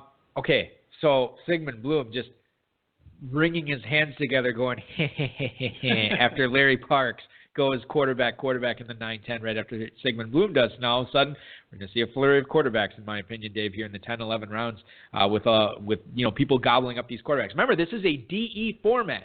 You draft the entire 28 rounds, and there is no in-season waivers, no free agency. You got to get your quarterbacks now. Defenses, kickers, tight ends, what have you. Unless you're Tim McCulloch, you can get away with drafting Antonio Gates as your only tight end and win the whole thing. Which, by the way, I should bring this up too. Darren Armani, big thanks to him from FantasyMojo.com for putting this up. He actually came up with a system of ranking all the performances of the previous Pros versus Joes, like combining them all, and his number one ranked Pros versus Joes player of all time, Tim McCulloch, who actually took first place overall 2 years ago. Then I think he finished in like the teens, like 15th or whatever last year. He's just ranking pros. No, there's Joes in there too. Yeah, but you can't really rank Joes when they're not even getting in. I don't know the rubric, but the Joes were involved as well. So McCulloch finishes like 15th or whatever, somewhere in the teens. Nice. And then last year he was 4th. Wow. So he's had 2 top 5 finishes in this format. So he knows what's going on. He should be talking some smack over there, McCulloch. He's a very modest fellow. He is very modest. Nice guy. And I think he is actually going to be drafting not Monday. I think Tuesday night he is drafting. Good. So we'll see what he has cooked up for us. So those are the 4 straight quarterbacks that we talk about the 9-10 turn. I was clearly proven wrong with the quarterbacks going off the board in the 10th. We'll tell you what happened in the 10th. Jacquizz Rodgers to Matt Kelly. Too much to pass up, and that is 1 pick before Zach Jaros and Shane Gray could get their mitts on him, as they had already taken Doug Martin in the 8th. So Quiz goes at the 10th. There's just no way he could have. I mean, he just can't do it. He couldn't have taken Rodgers in the 9th. So anyway, sorry to interrupt you. I'm talking about Jaros. Yeah, why? Oh, yeah, okay. I see what you're saying. Rodgers, okay. I was looking at Matt Kelly's team. Now I get it. Jameis Winston, the 904 tonight, and Charles Clay right after that to football guys Alex Emilio and Austin Lee. Julius Thomas, back-to-back tight end picks there. And then James White and James Conner, a couple of James at running backs. White to Tagliere, Conner to Macias. Dak Prescott is the 4th quarterback off the board here tonight in the 10th round. And then you have Cameron Brate as the number 1 tight end to Jeff Howell. LeGarrette Blount is Jen Ryan's running back 4. So, I mean, you look at this draft, Dave. Let's just talk about Jen Ryan's draft. She starts off with 4 receivers out of her first 5 picks. Get Spencer Ware in the 4th, whatever. Able to acquire Bilal Powell in the 6th. Able to acquire Adrian Peterson in the 9th. And a guy who rushed for 18 touchdowns last year in the 10th round. Pretty good way to do it if you're going to start off your receiver or your draft with a lot of receivers. Yeah, I mean, Blount's going to have a role for sure. Although I might have actually gone with the player that went right after Blount with Darren Sproles, actually. That was who I would have taken. You would have taken Sproles over Blount there? Yeah, I would have. What are you doing all the time? You're looking over there and you're like... That's the actual draft chat with all the drafters in there. Oh. So I'm reading what they're saying. Do you need glasses? Because you're over there squinting Look how tiny the font is on that. That's how I have... That's because your computer, you're not using the real-size screen. You're using some little 50% view. Okay, crap. I guess I mean, because normally when I commish, that's how I have it, because I want the whole thing. You're right. I'll blow it up here right now. But there is some interesting stuff going on in the chat when people are talking about their squads in there tonight. You'd all surprised that James Conner goes in the 10th round tonight to Edgar Macias, a guy who did not draft Le'Veon Bell? I think so. I think that's pretty early for a handcuff. But, I mean, I've been making the case, by the way, his ADP in FFPC DEs over the last week. You want to take a guess what round he's going in? 13. 18-12. Wow. That's yeah. Great. So when does McFadden usually go? Because I think in the Blog Talk Radio chat, there was, I think it was Shane Hallam mentioned that McFadden was the most surprising pick so far. Oh, yeah, 1601 for him. Yeah, so I'm sorry to interrupt. This is over the last week when the whole suspension thing it's been well known. Yeah. Still isn't being selected. So I think, I think that's a little bit of just for Edgar, he probably is not deep into drafting season like a lot of these players. He may not know the current ADPs of these guys, and that's fine. I mean, it doesn't really matter until the main events really roll around. But he would have probably served himself a little bit better to know that and then wait in on those 2 players. That is certainly a viable explanation. I was very nice about it. I have another explanation. Sometimes I can be nice. I have another explanation of what happened here tonight. Yeah. Edgar Macias is well versed in ADP. He knows where these guys are going. But you know what he's doing tonight, Dave? He's tricking us? He's getting his guys. Oh, That's God. what he's doing. He's getting his guys. You're ruining the 300th episode with your getting your guys thing. I keep forgetting it's our 300th episode. It's so crazy to think about that we've been faking this now for 6+ years. I know. We should actually do some training. Yeah. So let's get into this. Let's just move right on past that. Yeah. Any other picks that you wanted to talk about in the 10th round? James White, that's right around where he's going, but he's an interesting cat this year to be paying attention to. Charles Clay, I think, was a little bit early, but you and I think we both like Clay, right? I know I like him. You seem like you've talked a lot about liking him this year as well. I don't. He's not an exciting player, but he's actually pretty productive when he's healthy. Right. Yeah. I like all the quarterbacks there, like Cousins, Stafford, Jameis Winston, Dak Prescott. I mean, those are all good players in the 10th round. I really think that, Matt Kelly, I like how his draft is turning out, but I think he should have taken a quarterback there. I think that taking Jacquizz Rodgers was a little bit of a reach. If he wanted him, he could have gotten him in the 11th round, and now he's going to have to suffer at quarterback a little bit. And I also think that Jeff with Cameron Brate, he could have grabbed, well, I guess he still grabbed Rivers. No one went after him, so that's fine, but I don't know. I just think ignoring quarterback at this point is a little bit, it can be challenging for you. Well, yeah, I mean, you can only do it to a certain point in DE format. So I think that you do it to spite yourself after a while. Yeah. So let's get into the 11th round here. Jared Cook is the number 2 tight end taken by Steve Lowinger here tonight. He gets him at the 11:01. Giovanni Bernard. Let's stop and talk a little bit about him. Mr. Healthy now. Mr. Healthy. Yeah, exactly. The nickname that's going around Bengals training camp.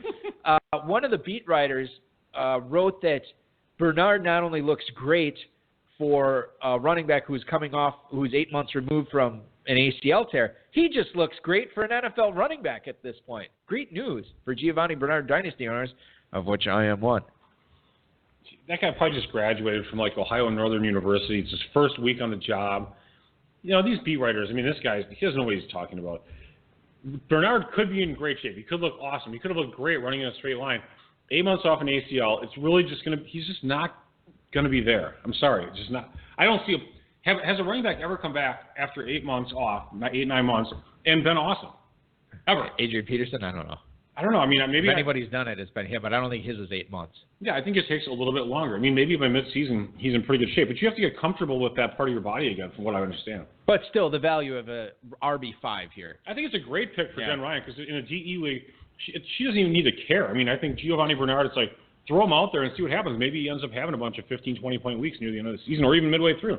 Phillip Rivers, the selection right after that to Jeff Howell, is his number 1 quarterback. C.J. Fedorowicz, the second tight end drafted by Jeff Haverlack at the 11:04.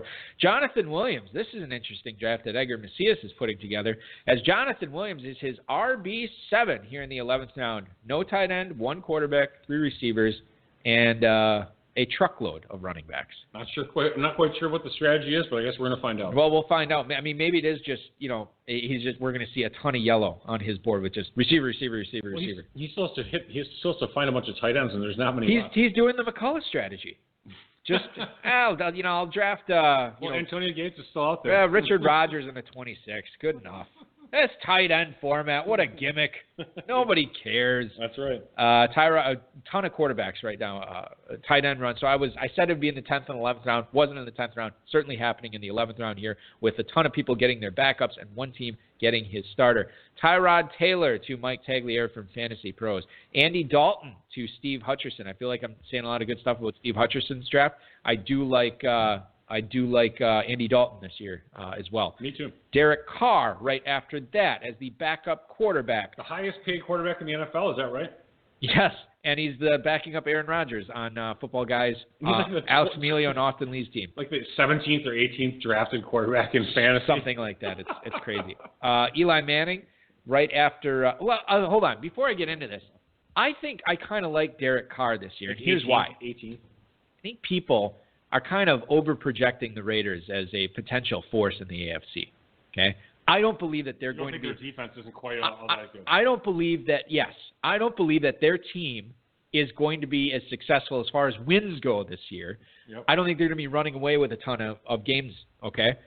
Now, to that end, that kind of makes Derek Carr a value, because remember, he was pretty good last year, and they won. Didn't they win 11 games last year? I don't know the number, but I'm sure it was a good It was amount. double digits for sure. Yeah. And Without a great, defense wasn't all that good. Yeah, and if they do get involved in a few more shootouts this year, if they don't win some of those close games this year, if they're in a position where they need to play catch-up in the fourth quarter, Derek Carr is going to be the beneficiary of that. So I feel like he is being a little bit underdrafted right now, and not for the reasons you think. I think that his team might take a step back, but he might statistically take a step forward. That's not a bad analysis. There's a whole lot of ifs in your ifs there.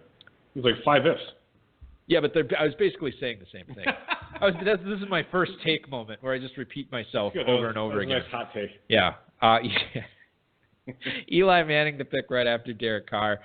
Carson Palmer, Matt Kelly from PlayerProfiler.com gets his starter at quarterback here in the 11th. He's on the clock right now in the 12th. We'll have to see if he hits that position again. Kareem Hunt going at the 11-11 tonight to Larry Parks as his number 4 running back, and Marvin Jones, the number 4 receiver drafted by Sigmund Bloom in the 11th. I feel like, Dave, if you look at pros versus Joe's drafts, not only this year but historically, the 10th and 11th rounds are chock full of quarterbacks and tight ends here as everybody is scrambling to get their number 2. Some teams getting their number 3 here at the tight end position. Yeah, I think I totally agree. That I think this is when you start to really grab the second and third guys that you really need to do to make your team solid. I think Matt Kelly, I like Matt Kelly a lot. I do think he should have taken a quarterback there. I think that not taking one, given where we're at, he can attack it later. He might have to take Simeon and Lynch. He might have to, have to really just go for it and try and conquer a position. But I like Enunwa as a wide receiver. As you know, I bought him off you in Carrington. Oh yes, I've been hearing this song and dance every time that he gets chosen. Our one friend Kurt, he texted that Kaepernick last night got signed by the Jets. And I was gonna send you a thing about it, but it was actually from Fake Sports Center, so that he sent this out. That's oh funny. My goodness! So I was actually gonna be like Enunwa, Balky Enunwa. Yeah. And it turned out it was fake. Well, what's not fake is the fact that we have the Boobs Love 'em franchise on the blower right now. This is Zach Jarrow. At least Zach Jarrow. This is the blower. You're starting to call it a blower. Yeah, that's what they called it back in the golden age of the radio. Radio. When I was on the air in the 70s and 80s. All right. Let's go to Zach Jarrow, the latest star of the High Stakes Lowdown from RotoViz.com. Zach, how's your draft going tonight, man? Excellent. I'm having a great time. Dizzle, Balk, how are you guys doing? We are great. Yeah, definitely having a ball tonight seeing this draft. Love seeing those early tight ends go by Matt Kelly and Sigmund Bloom to see how everybody reacted. Are you doing this draft with Shane, or are you doing it solo tonight? Shane's not on the phone, but we are drafting together. I got him on hold while I call you, but we felt like we had a break. So I only got a couple minutes, so I got to bounce back over when we start getting a little closer. But I figured I'd chime in and give you a couple thoughts and see what you guys might have to say. The tight ends by both Matt and Sig was interesting. That's a good time. I love Sig's team, by the way. So to talk about those tight ends just for a second. Did you and Shane change your draft strategy at all when you saw that happen, or did you kind of stick with the plan? We went in thinking we were taking Evans or Green. We were sort of eyeing Gronk or Kelsey on that swing, but it was a no-brainer for us that if Jordy was there, we were on Jordy like Rambo. Pulling the trigger like Rambo, which I certainly enjoy. Talk a little bit about Derrick Henry, because he's the backup for the Titans right now, but he is your number 2 running back. Are you at all concerned with how fast the running backs went off the board to get him as your number 2, or do you expect big things for him this year? Both. And everything you just said. Look, in these drafts, we all know you're going to be weak somewhere. I feel like we loaded up at wide receiver. I'm very, very pleased with the tight ends. Both of them I thought were tremendous value for us. Getting Kyle Rudolph where we did I thought was great. Jack Doyle I thought fell farther than he should. So being very happy with Winston and Eli, being ecstatic about our wide receivers, loving our tight ends quite a bit. Look, you're going to be weak somewhere, and clearly on our team, it's running back. It's a long draft. We're not even halfway through. We're big on Montgomery. And to answer your Derrick Henry question directly, we're not Murray guys. We're not DeMarco Murray guys. We're Henry guys. I think DeMarco could very well break down this year. And even if he doesn't, I think Derrick Henry can be a solid RB2. We got a little work to do still in that category, but we're also pleased with Doug Martin coming back in week 4. And I don't care what I heard today out of camp, which is that he's going to have to earn that job when he comes back. That's just his coaches trying to motivate him. So yeah, as far as Henry, I like the value there. We thought about him. We thought about Perkins. We thought about a few of these guys. But I think Henry's got big upside, and I think that's what you need to do in a best ball draft, especially one like this, and especially against the pros. Talk to us a little bit about what is obviously by far your best pick in Tyreek Hill. We were very close to taking Tyreek Hill. We first mentioned Tyreek Hill or DeAndre at 3-9. DeAndre went. We decided that we could probably wait on Hill, and we were thinking that Fig was probably going to lock up 2 running backs.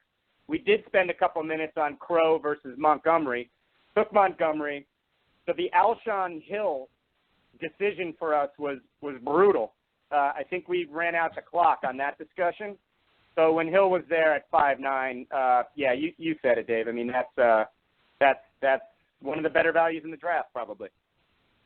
I think so, actually. Well, he's just saying it because I do love Tyreek Hill, but I do think that was a really good value for 509. As an impartial fantasy analyst here, I can agree with Dave that I do like the Hill pick. I always like that. Conquer? But yes, we don't have to get into that. But I always love that when you're racking your brain between 2 players, and then the other guy comes back to you in the next round. You're like, yes, one of those great moments in fantasy. It's like Christmas. You're exactly right. And yeah, again, these drafts are about upside. It's best ball, and you want upside guys. I mean, Alshon's an upside pick. I mean, the guy's always hurt. He's on a new offense. He's got a new quarterback, but Alshon he's a legit WR1, man. NFL standards, I'm saying. So, upside Alshon, upside Tyreek, AJ and Jordy, going on here. Oh, we had a little pause. Okay. Oh, there was there's a pause, yeah. Yeah, sorry, my computer was making noises. I'll mute it while I'm on with you. But yeah, no, upside. That's what Tyreek's all about. I mean, we'll see what he can do as the number 1 wide receiver in an offense, but you can't argue at 5'9". Listen, Zach, I certainly appreciate you taking the time to call in tonight and give us the play-by-play of your picks here, because I always appreciate when high-stakes players bring us behind the curtain. I think you and Shane did a great job on the RotoViz podcast, the High Stakes Lowdown this past week. A lot of great stuff on there. If you haven't downloaded it, check that out from Zach and Shane. Zach, good luck the rest of the way, and good luck in the main event this year. I certainly wish you the best. Thanks for calling in tonight, man. Very much appreciate it. It's always a pleasure listening to you guys, and you have a good evening as well. We will talk again. Zach Jaros from the Boobs Love 'Em franchise, which, by the way, was profiled in an ESPN, the magazine story a few years ago. You can read about them. And honestly, I want everybody to download the podcast. I want everybody to listen to what the strategy they did, the research they put into this. But it was interesting, and I think that more Joes should take advantage of it, because it certainly seems like it's paying dividends tonight. Let's go back to the phone lines here, Dave, and take another call. And I'm just going to let this caller go. Is this the 203? We're just going to go. Pick 203 we're just going to go ahead, welcome him back on the air, and caller, why don't you just go ahead, stream of consciousness thoughts here. Totally screwed up, man. I just want to apologize to you personally, because I totally messed this up. Took Terrence West too early, and when I could have had Jonathan Stewart rounds later, and I was like, he's going to kill me. Eric's going to kill me that I'm not taking Jonathan Stewart here, but I was already loaded up on guys like Terrence West. Like, I was just going to puke if I took Jonathan Stewart there. So I only didn't win one. But if I knew Stewart was going to be there, I would have taken a wide receiver at 8 and then a running back the last pick. If I had only known Stewart would still be there. Damn it. I sympathize with you. I was a little surprised that Stewart did not end up on your team this draft, but I don't necessarily think you quote unquote screwed it up as badly as you think you did, given the news coming out of Baltimore. So over West, in the 8th round, right? And then I would rather have Stewart and Decker than West and Enunwa. That's the best way I can compartmentalize it. We like the Enunwa pick, though, man. I know you like the Enunwa pick. I like all these picks. Of course I like all these picks. The last guy that was talking, he loved all his picks. Every pick he made was the best value in the whole draft. Of course. Everybody thinks that. But, I mean, everyone likes their baby. Honest, I'm not happy with what just happened. Letting Jonathan Stewart go was like heartbreaking. It was like we were on icebergs, and there was a rowboat, and I was like holding his hand, and I was like, I had to let you go, Jonathan. I've got a Nunwa here in the boat. And you can see him like turning purple. I felt so bad. He was your DiCaprio in Titanic. Right, I know, can't let you go. I was like, I gotta let you go. I got the upside. You know, Jonathan Stewart has upside too. He has 2 touchdowns in any given game. It's very easy to see with Jonathan Stewart this year. Hey, Matt, what about what I want to ask you, what about the quarterback position? Because I could be wrong here, but I think you are one of... You only have one. Yeah, you are one of 2 teams with one quarterback, and the other guy who has one quarterback, Edgar Macias, has Drew Brees. You have Carson Palmer. Are you a little concerned here with the quarterbacks going off the board in round 11? Well, I forgot it was best ball, to be honest. So I'd really did. If I'd known it was best ball, I would have drafted a quarterback early. Now I have to get a quarterback. Because a good thing I called in early and someone said best ball. I was like, oh, it's best ball. I should get I need multiple quarterbacks. Damn it. You know, it's interesting. The last guy. There's still plenty of them left for you. You know what? They didn't even punish you. Not to keep bringing up Tim McCullough's name, but he was the last guy. There. I mean, God, I'm on Bradford, but who knows? Who knows? There's probably someone that's going to take 2 quarterbacks in a row or something. Well, we'll see what happens as we are. Oh my God! There you go. Round 13. Bradford here. Okay, oh wow! This is perfect. You're not going to watch this live, huh? You're going to watch me. I get my ass staved. Thank you, everyone, in the Pros versus Joe's draft room for allowing me to get Sam Bradford. Woo! Woo! Guys, it turns out, even though I didn't even know the format, my team's still great. Eat it, everyone. Eat it, Pros and Joes. There's the quote of the draft. Even though I didn't know the format, my team's still great. Tim McCullough, by the way, forgot it was best ball too, and he won the whole thing. So we'll hold out hope that Matt Kelly from PlayerProfiler.com can do the same thing. Matt, again, you didn't have to call again to apologize to us. You clearly know what you're doing here much more than Dave. I knew you were watching, and I wasn't taking Stewart, and it was such an obvious move at the time. I felt awful about it, Eric. We talked about Stewart for like 10 minutes. But we also talked about Palmer. Yeah. We talked a lot about Palmer, so I felt really good about I was like, when I picked Palmer, I was thinking, oh, Eric's going to love this. Eric, watch me take Palmer. I think I said that out loud. I wish you would have been on the air for that one. That would have been great. Hey, Eric, watch this. Something my 3-year-old says to me all the time. He calls me Dad. Matt, listen, I certainly appreciate you giving a buzz back tonight. Listen, if you have one rowboat and there's only an open seat and it's between Stewart and Enunwa, I'm keeping Enunwa in the boat as well. This makes a lot of sense for you. We love Enunwa. Oh, I also did more screwing of the rest of the draft room with the Witten pick. You have to love that. Yeah, absolutely.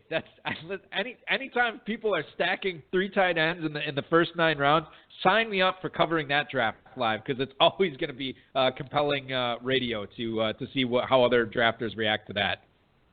Yeah, I have a bunch of late round tight ends. I'm probably going to get 5 to 6 tight ends on this team, and just watch for the late round tight ends that start flowing in. LRTE. It's going to be great. Matt Kelly. It's going to be great radio. Trust me. It will be fantastic radio. Matt, listen, thanks so much for calling back in. We certainly appreciate it. I'm going to let you get back to the draft here, but thanks again. And again, at Fantasy _Mansion on Twitter. By the way. Cole Beasley, another pick live on the air. I love it. To Matt Kelly, PlayerProfiler.com. Check out Roto. Another slot possession receiver that doesn't get enough respect. His ceiling's higher than people think. Dallas went from the easiest schedule to the hardest schedule. That means more passing. Cole Beasley, draft button. See you guys later. All right, man. Matt Kelly, again, taking those short, lightweight receivers that get all those targets. Cole Beasley here in the 14th round for Matt Kelly from PlayerProfiler.com. Enunwa's too tall. Enunwa's like 6'4". I think Matt doesn't fit his team. Matt's betting on Enunwa getting tight end eligibility. I think that's what the key is here with Enunwa. So let's not sell that short. So, okay, Matt Kelly from PlayerProfiler.com. Always great to talk to him. I'm trying to think where we left off here, and I think it was round 12. So let's get back into it in round 12. And this will be the last round, Dave, that we'll do, and then we'll get into some team-by-team analysis here. Jamal Charles to Sigmund Bloom as his number 4 running back. Austin Hooper, the number 2 tight end, drafted by Larry Parks. Quincy Enunwa, who we just heard, to Matt Kelly. Adam Thielen, I almost called him Adrian. I don't know why. Adam Thielen, right after that, to Zach Jarrows and Shane Gray. Mike Wallace and Jordan Matthews, 2 interesting picks there, back-to-back in round 12. Jonathan Stewart to Mike Tagliere. And then Antonio Gates, the number 1 tight end, drafted by Edgar Macias. We talked about exactly. Listen, I said he's doing the McCullough strategy. Don't worry about tight ends. Who does he grab? The only tight end that McCullough grabbed 3 years ago when he won the whole thing. Hall of Famer. Antonio Gates to Edgar Macias here in the 12th round as his number 1 tight end. Latavius Murray, the pick after that, to Jeff Haverlack. Carson Wentz and Blake Bortles. Wentz to Jeff Howell, and then Blake Bortles to Jen Ryan as her backup quarterback. Rob Kelly finishes things off in round 12 to Steve Lowinger. How about we start off with Team 12 for team analysis, and we'll work back. Does that work for you? Sure. What round would you take Blake Bortles in a DE? In a DE? Yeah. My answer, 24th round. Yeah, he wouldn't be available. I'm just kidding. It's pretty late. I'm curious. His ADP is going to drop like a rock. Yeah, I mean, it was in this format, Dave. He was actually going, and now again, this is before he threw the 5 picks today. 1107 was his ADP. So he's in that Taylor, Dalton, Carr, Manning, Palmer cluster that we see. 12-11. And now he falls to the 12-11 tonight. So that's your Bortles update. He honestly goes undrafted in a lot of classic football guys, players' championship drafts. And makes sense, actually. I know a lot of people have been targeting him in the 19th and 20th round, and honestly, it makes some sense to see what he does. I'm sorry, do you mean to say had been targeting him? Had been targeting him, yeah. That's what you mean to say. What did I say? Have been? Yeah.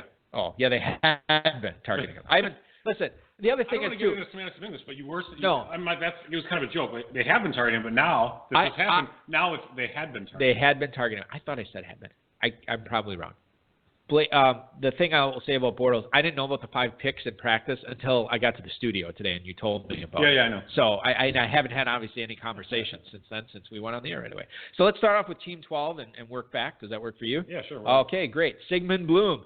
Let's talk about his team here. The running backs, Marshawn Lynch, Isaiah Crowell, Danny Woodhead, Jamal Charles. The receivers, Martavis Bryant, Pierre Garcon, Deshaun Jackson, Marvin Jones, Brashad Perriman, Josh Doxson. Tight ends, Rob Gronkowski, Travis Kelce, and the quarterbacks are Cam Newton and Kirk Cousins. Dave, I really like the quarterbacks here. I thought he did a solid job at receiver for not taking one until round 5. The tight ends are obviously the best in the league, and then or at least the top 2, because he doesn't have a third one yet. And then you look at what he did at running back. Maybe I'm not the biggest Lynch or Crowell guy in the world right now, but I like the Woodhead pick there. Jamal Charles, if he's able to carve out a role in Denver with Devontae Booker going down, I mean that it could pay off there. But I think if I had to put out one weakness right now, it's running back, because he's doing a good job getting some good depth at receiver here. Yeah, I pretty much agree with your assessment. This is not the way I would ever draft a team. I just don't really have that. It's just not my style. I don't have the guts maybe that Sigmund did here. But he's done a nice job putting it together, and he definitely knows how to assemble a team. I'm not a big Lynch. I don't care for Lynch myself this year. I actually like Crowell more than you do, Balky. I think Woodhead was a nice pick. But, yeah, I agree with the rest of what you're saying. His tight ends are so fantastic, and his quarterbacks are really, really good too. That the running backs and receivers, he did well. Like you said, he spread them out. Yep. But these guys like Perriman, Doxson, Marvin Jones, they all have big weeks. Right. And one of them could actually end up being pretty consistently solid. I think his team is really good, actually. Was it a mistake to ignore tight end after he drafts those first 2, in your opinion? Because he's not going to have the chance to draft his 3rd tight end until round 15. Yeah, I guess we'll see kind of what he comes up with. But yeah, I see what you're saying, but I don't necessarily think so. I mean, when you spend your first 2 picks, that's so much draft capital that you really can't. You have to hit the running backs, you have to hit the receivers, and the quarterbacks. I think he drafted them definitely in the exact right spot, the perfect spot. Cam Newton and Cousins, those are perfect picks there. And then after that, I mean, I guess we'll see who he gets. I mean, there's got to be somebody he can take. The 2017 number 8 quarterback finisher and the number 2 finisher this year, Cam Newton and Kirk Cousins there. So definitely good job there. Mm-hmm. And the Balkman prognostications. Let's move on to Larry Parks, FFPC Joe Team 11. The running backs, Devontae Freeman, C.J. Anderson, Paul Perkins, Kareem Hunt. The receivers, Michael Thomas, Devontae Adams, Terrell Pryor, Brandon Marshall, and Ted Ginn. The tight end, Zach Ertz, Austin Hooper, Evan Ingram. Quarterbacks, Ben Roethlisberger, Matthew Stafford. I don't have a whole lot to say on this team, Dave. He's going to have to get a second running back to come through, but definitely got a lot of upside there. He's got 2 starters. Yeah, 3 starters. Well, that's what I'm saying. Like, he needs Anderson, Perkins, and Hunt, like one of those guys to come through week in and week out. But I like the receivers. I think the tight ends are very good in getting one of my favorite guys, Hooper, and a higher upside guy in Ingram, even though he is a rookie. And the quarterbacks, Roethlisberger and Stafford. What's not to like? This is a good team. The way he drafted this team is more similar to how I would draft it, where you take a running back early, some receivers, and then kind of take a tight end with some value, and then wait on quarterback. I guess the players specifically that he drafted are not guys I'm necessarily targeting, but I don't dislike the way that his team is put together. I think overall this team could win the league for sure. Yeah, definitely. I'd say it's tough to really pick on it. It's good. It's really good all the way around. I think his running backs are a little bit better than you kind of rated him as. Yeah, maybe. I guess maybe I know that there's upside among those running back, his second, third, fourth running backs. I'm just maybe seeing the downside too much. Okay, so let's move on and talk about Matt Kelly's team. We don't by have to, far the best team. we don't have to spend a whole lot of time on this since we talked about it a couple of times tonight, but let's talk about it. Melvin Gordon leads things off with the running back, followed by Theo Riddick, Terrence West, Jacquizz Rodgers. Receivers, T.Y. Hilton, Willie Snead, Jamison Crowder, Quincy Enunwa, Cole Beasley. Tight ends, Jimmy Graham, Tyler Eifert, Jason Witten, and quarterbacks Carson Palmer and Sam Bradford. So obviously he waited on quarterback. You kind of get what you pay for there, but I think the fact that he's able to get Palmer and Bradford had to be a win for him. And then you look at the receivers. I think that we already talked about liking the Snead and Crowder picks.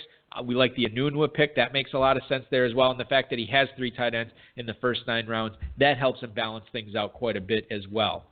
Yeah, I agree. I mean, Jimmy Graham and Eifert, I thought those were nice solid picks there. Receivers are really good, even though they're short and skinny. Except for Enunwa. Except for the behemoth Enunwa.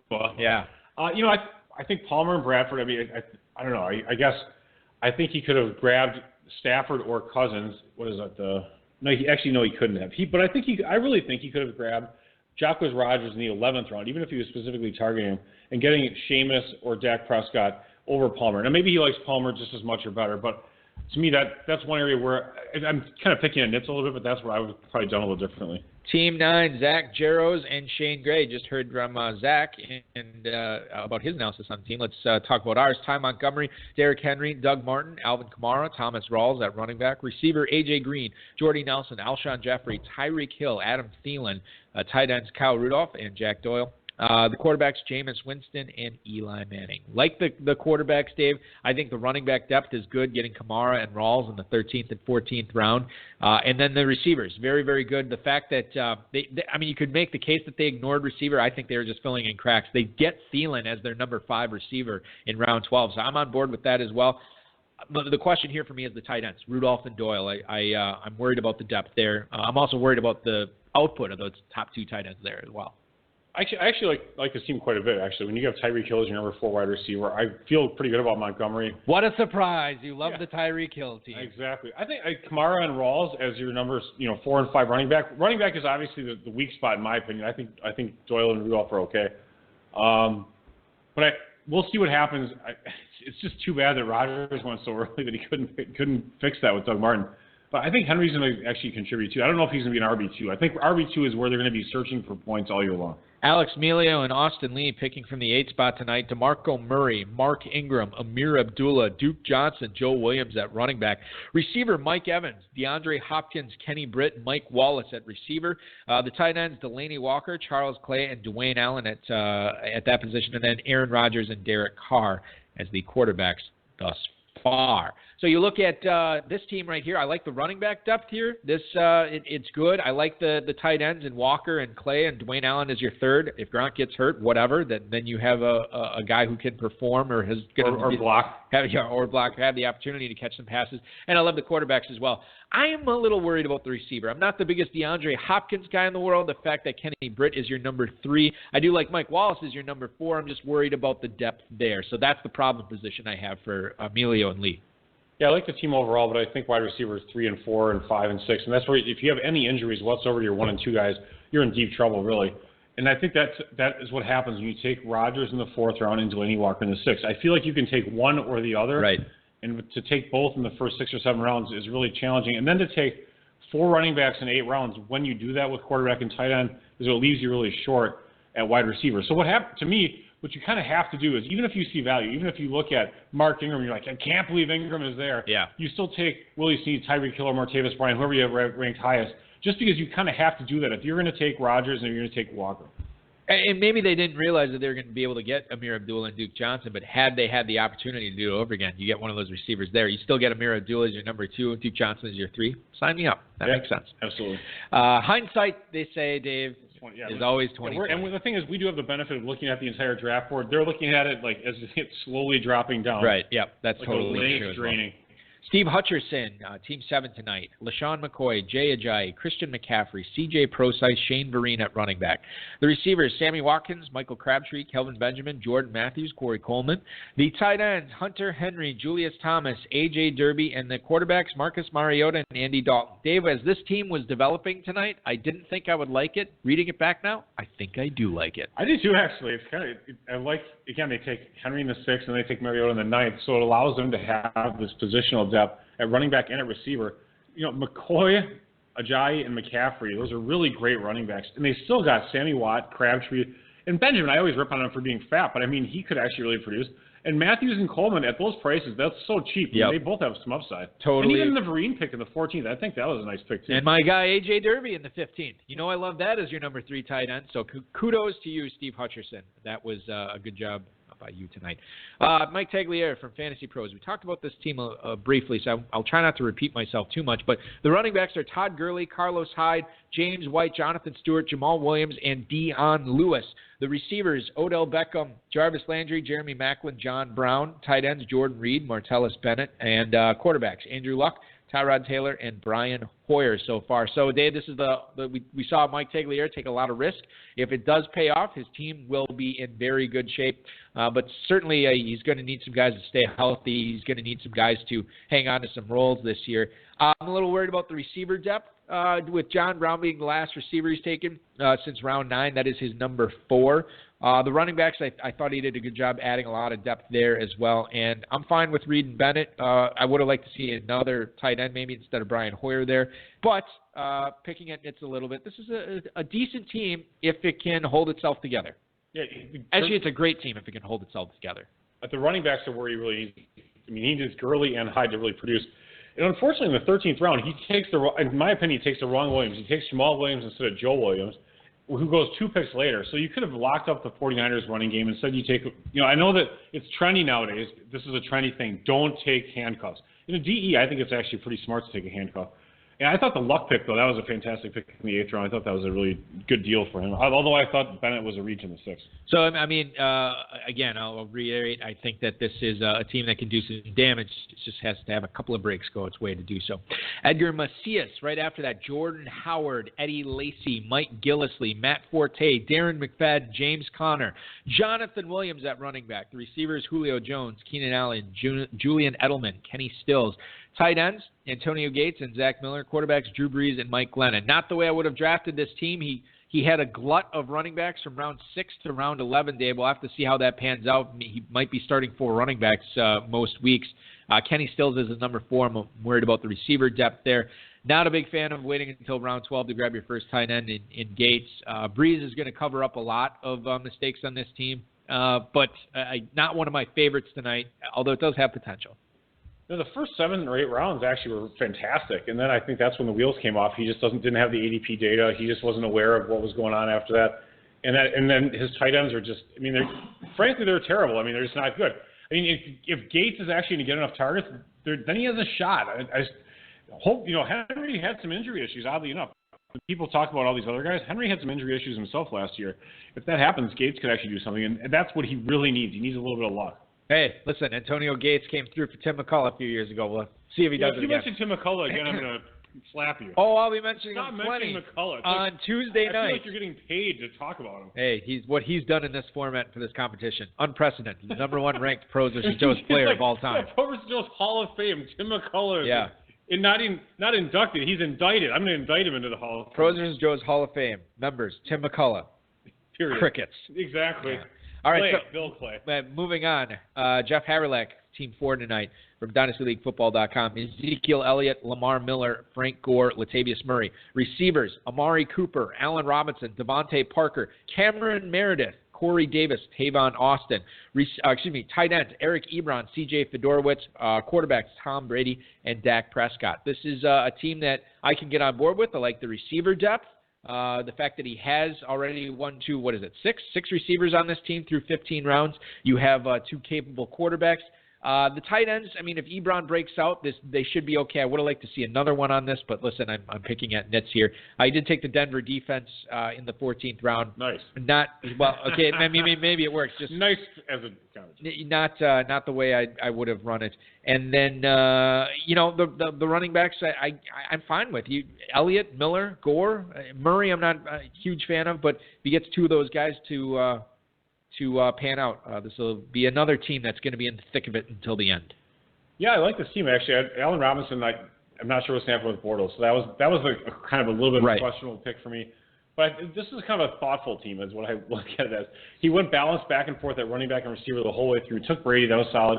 Ebron, he got him at the end of that run, but I think Ebron was the last one to go that was actually solid. I think Fleener was a little bit of a reach that Jen Ryan took him at the 2 spot. And then after that, this is kind of getting away from the team analysis, but there was a good 30 picks between Ebron and then there's Fleener in the middle and then Jack Doyle and Witten.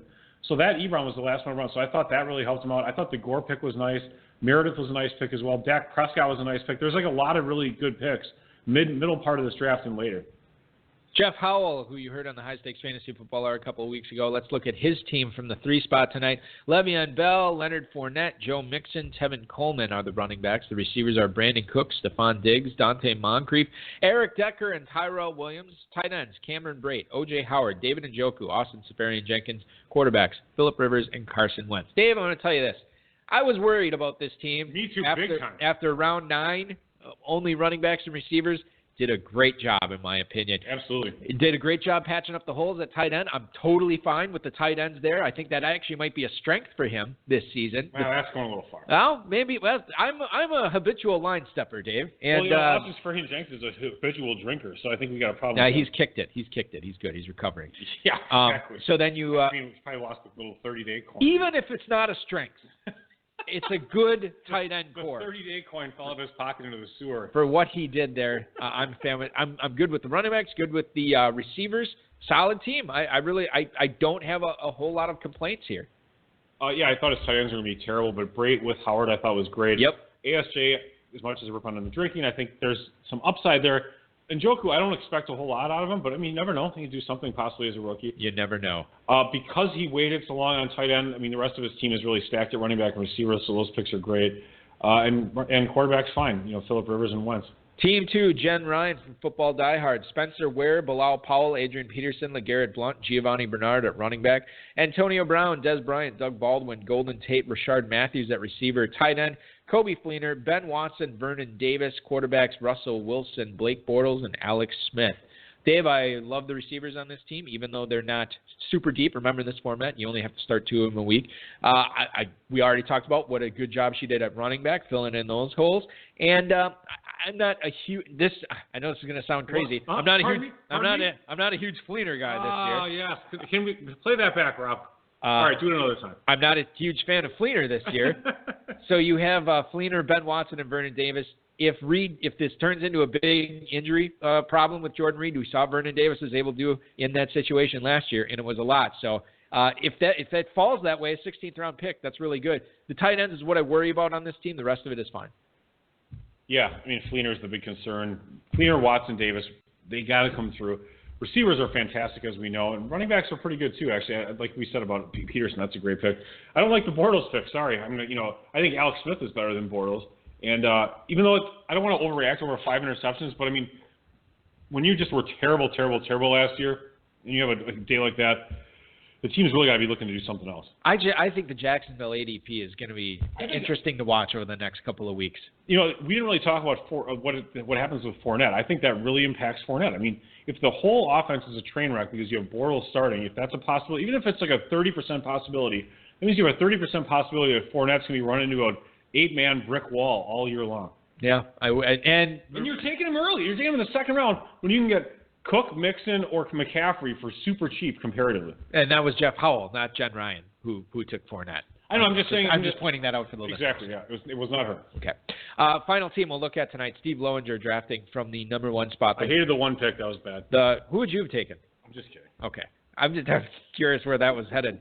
David Johnson. Tyreek Hill. How is he not the 101 pick tonight? It's just absolutely insane. He won't be the 101 pick till next year, Balky. Don't be stupid. All right. David Johnson, Dalvin Cook, Samaje Perine, Darren Sproles, Rob Kelly, skinny Rob Kelly in the 12th round, and then Tim Hightower. Nice. Receivers, yeah, now you like him. Receivers, I like it with Perine. Demaryius Thomas, Larry Fitzgerald, Emmanuel Sanders, Randall Cobb, Robert Woods, tight end, Greg Olson, Jared Cook, Jesse James, and the quarterbacks, Matt Ryan, Ryan Tannehill, Deshaun Watson. I like this team. This is another good one. The fact that he was able to, I'm not the biggest Jared Cook fan in the world, but when you have Jesse James, you're number 3, sign me up for that. The fact that he already had 4 receivers after round 7, despite not drafting one until round 3, to fill in those holes right there, I like that. And the running backs. If Dalvin Cook comes through, this could be a potentially dominant team because we do foresee a big season from David Johnson. Obviously, when you have the 101, it's certainly an advantage for a lot of drafters out there would say it's a huge advantage. And you look at how he built this team around it, it makes a lot of sense. I think he came through with a good team today. Well, you just released draft spots. There's no advantage to 101 at all. What are you talking about? I said a lot of drafters. The 12 pick is better than the 1 pick, in my opinion. Well, there's certain people. The lower the pick, the better. There's a lot of people out there that will also say, like, look, I don't want to draft in the front end this year. Give me the value that falls at the end. So let me ask you a question. Can you look up Randall Cobb's ADP? To me, yes, I can, Dave. 701 seemed early to me for Cobb. And, it seemed early to me too. I don't know if that's necessarily correct, but I would have probably taken somebody else there instead of Cobb. That's my only thing. I'm just kind of saying. I didn't like the Perine pick, but since he did take skinny Rob Kelly, yeah, I like it a lot actually. The 904 is what Randall. So yeah, so that was a good 2 rounds early. Yeah, I wasn't really sure exactly where he was going, but that did seem early, and it definitely was. So that's the only thing I'm saying, that's the only pick that really stood out to me as not the best, but the rest of the team fantastic. Steve Lowinger is a guy who gets his guys. And clearly that's what he did with Randall Cobb tonight. So congratulations on getting your guys. And that is going to do it. We are going to cut it a bit short tonight. Why? Because Game of Thrones is may or may not have a rookie draft starting in a couple of minutes here that I need to get to. Oh, that's right. I almost forgot about that. So I want to thank all the callers tonight, Steve Lowinger, Matt Kelly, Zach Jaros, for calling in. You can always hear us every Friday, High Stakes Fantasy Football Hour on the Fantasy Sports Radio Network, as well as blogtalkradio.com/HSFF. You can hear us on the Fantasy Sports Radio Network Saturdays at 3 p.m. Eastern Times. Terrestrial radio stations all over North America, iTunes, YouTube, Google Play, Stitcher Radio, TuneIn Radio, Spreaker, Overcast, all available there. Darren Armani, FFPC, producer and mutual friend Rob, audio engineer Bryce, all of our listeners, thank you for another great broadcast. Thank you for 300 great episodes as we wrap up episode number 300 tonight. Pretty awesome stuff that you guys have allowed us to do this show for this long.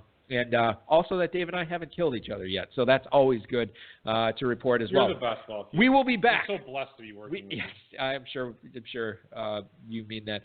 We will be back tomorrow, ladies and gentlemen, for Pros versus Joes draft number 5. It is the I Am the Danger League. So that will be drafting tomorrow, an hour later, 9, 8 Central.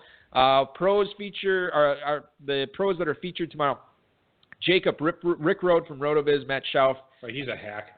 From Draft Sharks. He is too. Brandon Marianne Lee from Her Fantasy Football. All these substitute broadcasters, it sucks. Shane Hallam from Draft TV. I can't carry my jock, Balky. Michael Goins, Dynasty Fantasy Football Factory. Rumford Johnny from Draft Day Consultants. Don Lacknett, Joseph Lally, Dennis Young, Paul Schmidt, Chris Carlson, Mark Harrelson, and Nelson Burbit will all make up the Joes. The Joes are studs. It will be fun to do that draft at 9, 8 Central. We are going to cut this feed short here. If you're watching on YouTube, but you can check the FFPC High Stakes Fantasy Football Hour FFPC message board tomorrow for the full draft board. They will be posted there as well. I want to remind everybody, if you have not made your Planet Hollywood registrations for our live events in September, go to myffpc.com for more information. Of course, you can always give Greg Sidoris a call at 855-VIP-HOST LVCH777 at AOL.com to book your room. It's a great deal. Check it out. We'll be back 9-8 Central tomorrow. Main event, Football Guys, Satellites, Best Balls, Dynasty, and the Football Guys Players Championship. All available at myffpc.com. Drafts going on tonight. Sign up. Fill up those spots. Get those drafts off, and it will be a lot of fun. We'll have a lot of fun tomorrow. Your week officially starts now. This has been another episode of the High Stakes Fantasy Football Hour presented by myffpc.com that was broadcast live and heard around the world. Eric and Dave will be back next week with more analysis, interviews, and advice from a guest much smarter than they are. Thanks for listening, and we'll talk with you again next week. Him again, the sound the engine in is like a bird. You see fireworks, the Corvette tires skirt the boulevard. I know how you work, I know just who you are. See, use a picture, almost probably switches out your DNA. All right, final chance. 106 pick tonight in Dynasty. John Ross or O.J. Howard? Howard. I don't like Ross that much. It's not even a question for you? I don't know. Two Packers said Ross. I like O.J. Howard a lot. I think he's going to be a super elite stud tight end. I don't think Ross is going to be. What is he? He's like the number 2 on his own team. He's not even like he's fast. Congratulations. You have Will Fuller number 2. All right. There you have it, ladies and gentlemen. By the way, Meyer owns Will Fuller. Look at him stuck with him. He sucks. There you have it, ladies and gentlemen. The pick tonight will be, of course, John Ross.